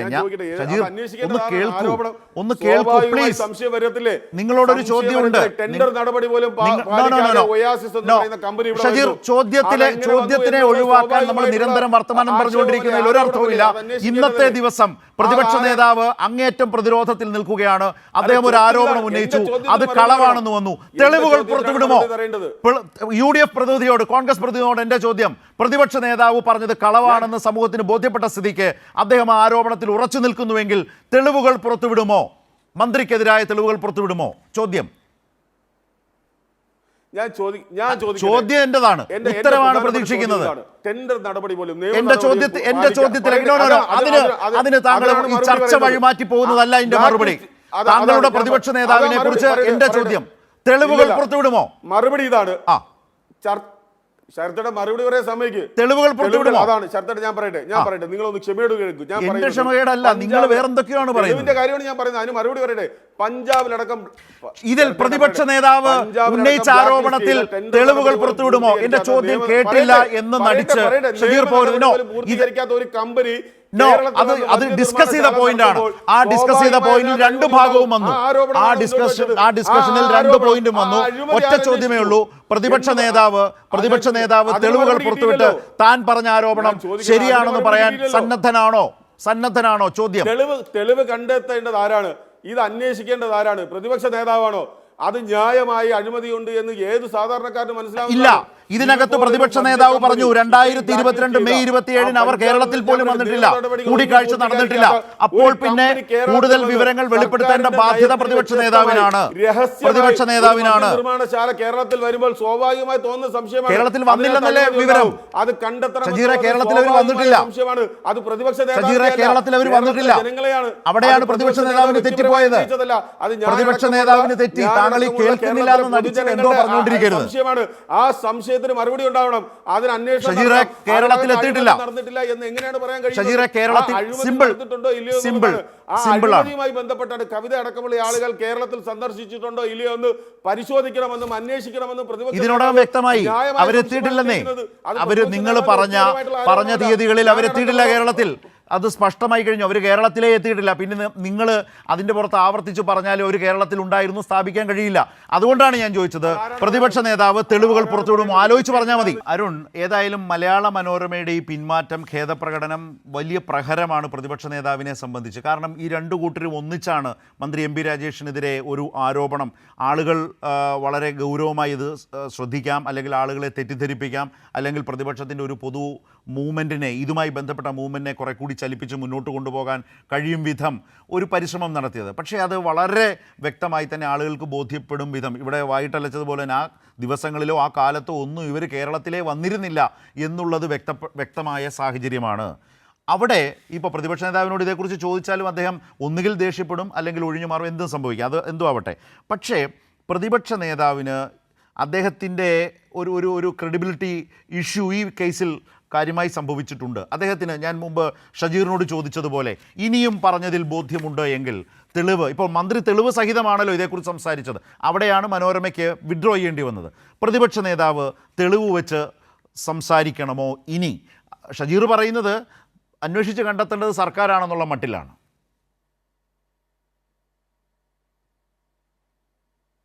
അല്ല, ഇപ്പോൾ കുറച്ച് നാളായിട്ട് പ്രതിപക്ഷത്തിൻ്റെ ആരോപണങ്ങളെല്ലാം എടുത്തു നോക്കിയാൽ പൊതുമണ്ഡലത്തിലേക്ക് കുറേ സംശയങ്ങൾ ഉന്നയിക്കുക, കുറേ ചോദ്യങ്ങൾ ഉന്നയിക്കുക, കുറേ ആരോപണങ്ങൾ ഉന്നയിക്കുക, വ്യാജ വാർത്തകൾ പ്രചരിപ്പിക്കുക. എന്നിട്ട് ഭരണപക്ഷം മറുപടി പറയട്ടെ, ഗവൺമെൻറ് മറുപടി പറയട്ടെ എന്ന രൂപത്തിൽ തന്നെയാണ്. ഇപ്പോൾ ഒരു 19 കൊല്ലം ശിക്ഷ അനുഭവിച്ച ഒരു പ്രതിക്ക് ശിക്ഷാ ഇളവ് കൊടുത്തത് 3-4 ദിവസം എത്ര മോശമായിട്ടാണ് പ്രതിപക്ഷ നേതാക്കന്മാരെല്ലാം ചർച്ച സംഘടിപ്പിച്ചത്. അതുപോലെ തന്നെ ഇപ്പോൾ അടുത്ത ദിവസങ്ങളിൽ നടക്കുന്ന പ്രഖ്യാപിച്ച വികസന പ്രവർത്തനങ്ങളുമായി ബന്ധപ്പെട്ടുകൊണ്ട്, കേന്ദ്ര ബജറ്റുമായി ബന്ധപ്പെട്ടുകൊണ്ട് കേരളത്തിന്റെ അവഗണന, ഒരു ചെറിയ മുദ്രാവാക്യം വിളിക്കാൻ പോലും കോൺഗ്രസിന്റെ പ്രതിനിധികൾ തയ്യാറായില്ലല്ലോ. കാരണം നമ്മൾ കണ്ടുകൊണ്ടിരിക്കുകയാണ്. അപ്പോൾ കേരളത്തിൽ സമാനതകളില്ലാത്ത വികസന പ്രവർത്തനം നടക്കുമ്പോഴും ജനങ്ങൾക്ക് കൊടുത്ത വാക്കുപാലിച്ച് ഗവൺമെന്റ് മുന്നോട്ട് പോകുമ്പോഴും ഇവർക്കൊരു റോളും ഇല്ലാതായി കോൺഗ്രസിന്. അപ്പോൾ ആകെ ഉള്ളത് ഇത്തരത്തിൽ വ്യാജ വാർത്തകൾ പ്രചരിപ്പിക്കുമ്പോൾ, നുണ പ്രചരിപ്പിക്കുമ്പോൾ മാധ്യമങ്ങൾ കൊടുക്കുന്ന ഒരു കവറേജ് മാത്രമാണ്. അതിനുവേണ്ടി ഇപ്പോഴത്തെ പ്രതിപക്ഷ നേതാവും പഴയ പ്രതിപക്ഷ നേതാവും ഒക്കെ മത്സരിക്കുകയാണ്. അവരുടെ അന്വേഷണ കമ്മീഷൻ റിപ്പോർട്ടും അവരുടെ പടലപ്പിണക്കവും എല്ലാം പുറത്തു വരുമ്പോൾ അത് മാധ്യമങ്ങൾക്ക് ചർച്ചയാക്കാൻ കഴിയില്ല. കാരണം അവരെല്ലാം വളരെ ബന്ധത്തിലാണ്. അതുകൊണ്ട് എങ്ങനെയെങ്കിലും ഇത്തരത്തിലുള്ള കള്ളവാർത്തകളെ പൊലിപ്പിക്കുക, ഗവൺമെന്റിന്റെ നേട്ടങ്ങൾ ജനങ്ങളിൽ എത്തിക്കാതിരിക്കുക എന്നതിന് വേണ്ടിയിട്ടാണ് കിണഞ്ഞു പരിശ്രമിച്ചു കൊണ്ടിരിക്കുന്നത്. പ്രത്യേകിച്ച് ഇപ്പോൾ നാളെ ബജറ്റൊക്കെ വരുന്നു. പുതിയ വികസന പ്രവർത്തനങ്ങളുടെ പുതിയ അജണ്ട ഗവൺമെന്റ് പ്രഖ്യാപിക്കുന്നു. കേന്ദ്ര അവഗണനയ്ക്കിടയിലും ജനങ്ങളെ സംഘടിപ്പിച്ചുകൊണ്ട് ബദലുകൾ സൃഷ്ടിക്കുന്നു. ഈ സാഹചര്യങ്ങളിൽ ഗവൺമെന്റിന്റെ പ്രവർത്തനങ്ങളിൽ ജനങ്ങളിൽ എത്തിക്കാതിരിക്കാൻ ഇനിയും നിരന്തരമായിട്ടുള്ള ആരോപണങ്ങൾ വരും. കാരണം പഞ്ചായത്ത് തെരഞ്ഞെടുപ്പ് വരാൻ പോകുന്നു, നിയമസഭാ തെരഞ്ഞെടുപ്പ് വരാൻ പോകുന്നു. എങ്ങനെയെങ്കിലും പിടിച്ചു നിൽക്കാൻ ഈ പ്രതിപക്ഷം ഇനി നടത്താൻ പോകുന്ന കള്ളക്കളികൾ ജനങ്ങൾ തിരിച്ചറിയുക തന്നെ ചെയ്യും. കാരണം 1-2 ദിവസം പോലും പൊതുമണ്ഡലങ്ങളിൽ ഇതൊന്ന് ചർച്ചയാക്കാൻ അവർക്ക് കഴിയുന്നില്ല. കാരണം ഓരോ ആരോപണങ്ങളും വ്യാജമാണെന്ന് ബോധ്യപ്പെടുന്ന തെളിവുകൾ അപ്പോൾ തന്നെ പുറത്തു വരുന്ന സാഹചര്യമാണുള്ളത്. ഏതായാലും എക്സൈസ് മന്ത്രിയുടെ ഫേസ്ബുക്ക് പോസ്റ്റും അതിനുശേഷം കേരളത്തിൽ ഉയർന്നു വന്ന സോഷ്യൽ മീഡിയയിലെ ചർച്ചകളുമെല്ലാം പ്രതിപക്ഷ നേതാവിന്റെ ക്രെഡിബിലിറ്റി ഓരോ ദിവസവും താഴ്ന്ന് അങ്ങ് ഭൂമിയോട്ടിന്റെ അടിയിലേക്ക് പോകുന്ന തരത്തിലേക്ക് പോയിക്കൊണ്ടിരിക്കുകയാണ്. ഇനിയും ഇത്തരത്തിലുള്ള കള്ളവാർത്തകളുമായിട്ട് രംഗത്ത് വരാൻ ഇവർ ശ്രമിക്കാതിരുന്നാൽ ഇവർക്ക് നല്ലത്. ഒരു പ്രധാനപ്പെട്ട കാര്യം, ഇപ്പോൾ വസ്തുതയില്ലാത്ത അല്ലെങ്കിൽ തെറ്റായിട്ടുള്ള പ്രചാരണങ്ങൾ, ആരോപണങ്ങൾ അത് ഉന്നയിക്കുമ്പോൾ അത് സമൂഹ മാധ്യമങ്ങളുടെ കൂടി പശ്ചാത്തലത്തിൽ കുറെ കൂടി സൂക്ഷ്മമായ വിലയിരുത്തലിന് വിധേയമാകുന്നത് രാഷ്ട്രീയ നേതാക്കളെയും അതുപോലെ തന്നെ മുഖ്യധാരാ മാധ്യമങ്ങളെയും വലിയ തോതിൽ ദോഷകരമായി ബാധിക്കുന്നുണ്ട്. അതിൻ്റെ ഒരു ക്ലാസിക് ഉദാഹരണമാണ് നമ്മൾ ഇത്രയും നേരം സംസാരിച്ച ഈ വിഷയം. അവിടെ നമുക്ക് ചർച്ച വേഗത്തിൽ അവസാനിപ്പിക്കാം. ശ്രീ പ്രേംകുമാർ, ഒരു പ്രധാനപ്പെട്ട കാര്യം, പക്ഷേ രാഷ്ട്രീയമായി രസകരമായ കൗതുകകരമായ ഒരു കാര്യം, കോൺഗ്രസിനുള്ളിൽ ആരാണ് ഒന്നാമൻ എന്നൊരു വലിയ തർക്കം ഇപ്പോൾ വി ഡി സതീശനും രമേശ് ചെന്നിത്തലയും തമ്മിൽ നിൽക്കുന്നുവെങ്കിൽ പോലും പ്രവർത്തനങ്ങളിൽ വലിയ സമാനതകളുണ്ട്. 2021 ഇതുപോലെ തന്നെ കുറേയേറെ ആരോപണങ്ങൾ അങ്ങനെ എടുത്ത് വാരി വിതറി അതിൻ്റെ പുറത്ത് മുന്നോട്ട് പോകാം, തങ്ങൾക്ക് വിജയമുണ്ടാകും എന്ന് ധരിച്ചയാളാണ് അക്കാലത്തെ പ്രതിപക്ഷ നേതാവ് രമേശ് ചെന്നിത്തല, അദ്ദേഹത്തിൻ്റെ ഒരു ശൈലി. ഇപ്പോൾ വി ഡി സതീശനും ഏതാണ്ട് സമാനമായ രീതിയിൽ ആരോപണങ്ങൾ ഉന്നയിച്ചു പോവുക, ആരോപണങ്ങൾ പൊളിയുന്നു, പാളുന്നു, കോടതി തന്നെ അതിൽ അദ്ദേഹത്തിൻ്റെ പ്രവർത്തികളിൽ വലിയ അതൃപ്തി പ്രകടിപ്പിക്കുന്നതൊക്കെ കണ്ടു. അപ്പോൾ വലിയ സമാനതകൾ രണ്ടുപേരുടെയും പ്രതിപക്ഷ നേതൃ പദവിയിൽ ഇരുന്നു കൊണ്ടുള്ള പ്രവർത്തനങ്ങൾക്ക് നല്ല സമാനതകൾ, രണ്ടുപേരും തമ്മിൽ നല്ല തർക്കമുണ്ടെങ്കിൽ പോലും പ്രവർത്തന ശൈലി ഏതാണ്ട് ഒരുപോലെയാണ് പോകുന്നതെന്ന് പലപ്പോഴും തോന്നിപ്പോകുന്നുണ്ടല്ലോ. അല്ല, അത് മാത്രമേ എന്നെയൊക്കെ ഭയങ്കരമായിട്ട് വിസ്മയിപ്പിക്കുന്ന ഒരു കാര്യം അതാണ് കേട്ടോ. ഇവർക്ക് ഭയങ്കര ബുദ്ധി പറഞ്ഞു കൊടുക്കുന്ന കനകോലു എന്ന് പറഞ്ഞ ആളുണ്ടെന്നൊക്കെയാണ് പറയുന്നത്. 2021 ഇലക്ഷൻ്റെ ഒരു കൊല്ലക്കാലം മുമ്പ് കോൺഗ്രസിൻ്റെ അന്ന് രമേശ് ചെന്നിത്തല, രാവിലെ സുരേന്ദ്രനും പിന്നെ രമേശ് ചെന്നിത്തലയും പത്രസമ്മേളനം നടത്തിക്കൊണ്ടിരിക്കുമ്പോൾ പറഞ്ഞുകൊണ്ടിരുന്ന കാര്യങ്ങളൊക്കെ ഭീകരമായിരുന്നു. അന്താരാഷ്ട്ര തലത്തിലുള്ള എന്താ പറയുക റെഫറൻസസ് ഒക്കെ ഉള്ളതായിരുന്നു. പിണറായി വിജയൻ അമേരിക്കയിൽ 10,000 കോടി, തോമസ് ഐസക്കിന് കർണാടകത്തിൽ 500 കോടി തോട്ടം എന്നൊക്കെ പറഞ്ഞിട്ട് ഭയങ്കര ഹെവിയായ സാധനങ്ങളായിരുന്നു. പക്ഷേ സെക്കൻഡ് ടേം വരുമ്പോൾ ഇവർ പറയുന്നതൊക്കെ വെറും എന്താ പറയുക, ഒരു ദിവസം കൊണ്ട് ഒരു പകൽ കൊണ്ടൊക്കെ പൊളിഞ്ഞു പോകുന്ന. 2021 സമയത്തൊക്കെ നമ്മളൊക്കെ സൈബർ സ്പേസിലേക്ക് ഇത് പൊളിക്കാൻ വേണ്ടിയൊക്കെ മെനക്കെട്ട്, ഇപ്പം അതിൻ്റെ ആവശ്യം പോലും ഇല്ല എന്നുള്ളതാണ്. അത്രയ്ക്ക് ഫ്രെയിലായ സാധനങ്ങളാണ് ചെയ്തുകൊണ്ടിരിക്കുന്നത്. അതുകൊണ്ടാണ് ഞാൻ പറഞ്ഞത്, മൂന്നാമത്തെ ടേമും കൂടെ അധികാരത്തിൽ വന്നു കഴിഞ്ഞാൽ അത് സംഘടനാ സെറ്റപ്പിൽ ഉണ്ടാക്കാവുന്ന പ്രതിസന്ധികളെ പറ്റിയാണ് CPIM ഇപ്പോൾ ചർച്ച ചെയ്യേണ്ടത് ഗൗരവമായിട്ട്. കാരണം അത് എളുപ്പമല്ല, 3 തവണയൊക്കെ അധികാരത്തിൽ വരിക എന്നുള്ളത്. കേരളത്തിലെ പ്രതിപക്ഷം അതിൻ്റെ ഇൻഎഫിഷ്യൻസി ഓരോ ദിവസവും തെളിയിച്ചു കൊണ്ടിരിക്കുകയാണ്. കാരണം ഒരു ഇൻഡസ്ട്രിയൽ ഇൻവെസ്റ്റ്മെൻറ്റ് പ്രോജക്റ്റ് വരുമ്പം അതിനെപ്പറ്റി പ്രശ്നങ്ങൾ കണ്ടുപിടിച്ച് അത് പറയേണ്ട ആളുകളാണ് പ്രതിപക്ഷം. എന്നിട്ട് സർക്കാരിനെ ഡിഫൻസിലാക്കുകയാണല്ലോ വേണ്ടത്. ഇവിടെ ഒന്നുമില്ലാതെ വായി തോന്നിയത് വിളിച്ചു പറഞ്ഞിട്ട് ഓരോ ദിവസമായിട്ട് പിറകോട്ട് പോയിട്ട് ഇനി ഇതിൻ്റെ ഉള്ളിൽ അഥവാ എന്തെങ്കിലും ക്രമക്കേടുകൾ ആ കമ്പനിയോ ആരെങ്കിലും ചെയ്തിട്ടുണ്ടെങ്കിൽ അതുപോലും നാളെ പറഞ്ഞാൽ ആളുകൾ വിശ്വസിക്കാത്ത രീതിയിൽ, അതോടൊപ്പം തന്നെ മാധ്യമങ്ങളുടെ വിശ്വാസ്യതയും താണ് ഈ ഓൺലൈൻ മഞ്ഞ ചാനലുകളുടെ നിലവാരത്തിൻ്റെ താഴേക്ക് പോയിക്കൊണ്ടിരിക്കുകയാണ്. 100-125 കൊല്ലം എന്താ പറയുക പാരമ്പര്യമുണ്ടെന്ന് പറയുന്ന വലിയ സംഭവങ്ങളായിട്ടുള്ള നമ്മളെ എന്താ പറയുക വിമോചന സമരത്തിൻ്റെ ബുദ്ധി കേന്ദ്രമൊക്കെ ആയിരുന്ന പത്രം ഇങ്ങനെ അവരുടെ നിലവാരമില്ലായ്മയുടെ അങ്ങ് താഴത്തെ തട്ടിൽ പോയിട്ട് വളരെ ദയനീയമായ അവസ്ഥയാണ്. സങ്കടം തോന്നും കോൺഗ്രസ്സുകാരെ വി ഡി സതീശനൊക്കെ ഇന്ന് കാണുമ്പോൾ. എം പി രാജേഷിൻ്റെ ഈ ഫേസ്ബുക്ക് പോസ്റ്റിന് ശേഷമുള്ള മനോരമയുടെ അവരുടെ കുറിപ്പും കൂടെ കാണുന്ന സമയത്ത് സത്യം പറഞ്ഞാൽ വി ഡി സതീശനെ പറ്റിയൊക്കെ ആലോചിക്കുമ്പം സത്യസന്ധമായിട്ട് പറയാണ് സങ്കടം തോന്നുന്നുണ്ട്. എം പി രാജേഷിനോട് ഇവർക്ക് പല കാരണങ്ങളാൽ ഭയങ്കരമായ ദേഷ്യമുണ്ട്. പക്ഷെ അത് ഒരിടത്തും നടക്കാൻ പോകുന്നില്ല എന്നുള്ളതാണ്. ഒരു തരത്തിലും നടക്കാൻ പോകുന്നില്ല. ഇങ്ങനെ എളുഭ്യരായി പോവുക എന്നല്ലാതെ. കാരണം വളരെ ഫെയർ ആയിട്ടും സ്ട്രെയിറ്റ് ഫോർവേഡായിട്ടും വർക്ക് ചെയ്യുന്ന ആളുകളെ നിങ്ങൾക്ക് വെറുതെ ഈ മാതിരി ഓലപ്പാമ്പുകൾ എന്ന് കാണിച്ച് പിടിക്കാൻ പറ്റില്ല. എന്തെങ്കിലും പ്രശ്നമുണ്ടെങ്കിൽ പറയൂ, തിരുത്താം, ചർച്ച ചെയ്യാം എന്ന് പറയാനുള്ള ആർജവുള്ള ഒരു മന്ത്രിയെ, ഒരു പാർട്ടി സെക്രട്ടറിയെ, മുഖ്യമന്ത്രിയെ ഇങ്ങനെ വെറുതെ വഷളത്തരങ്ങൾ പറഞ്ഞുകൊണ്ട് ഒന്നും ചെയ്യാൻ പറ്റില്ല എന്നുള്ളതാണ്. സർക്കാർ ഇതിൽ കൃത്യമായ ധാരണയോടെ ഉറച്ച തീരുമാനത്തോടെ മുന്നോട്ട് പോവുകയാണ് വേണ്ടത്. ഒരു ഇഞ്ച് പോലും പിറകോട്ട് പോവാതെ. ഏതായാലും ഇക്കാര്യത്തിൽ മന്ത്രി പറയുന്നത് പച്ചക്കള്ളം എന്ന് പറഞ്ഞുകൊണ്ടിരുന്ന പ്രതിപക്ഷ നേതാവ് ആ നിലയിൽ ഉന്നയിച്ച ഒരു ആരോപണം മന്ത്രിയുടെ ഒരൊറ്റ ഫേസ്ബുക്ക് പോസ്റ്റ് കൊണ്ട് തന്നെ ഇല്ലാതാകുന്ന അവസ്ഥയാണ് വന്നത്.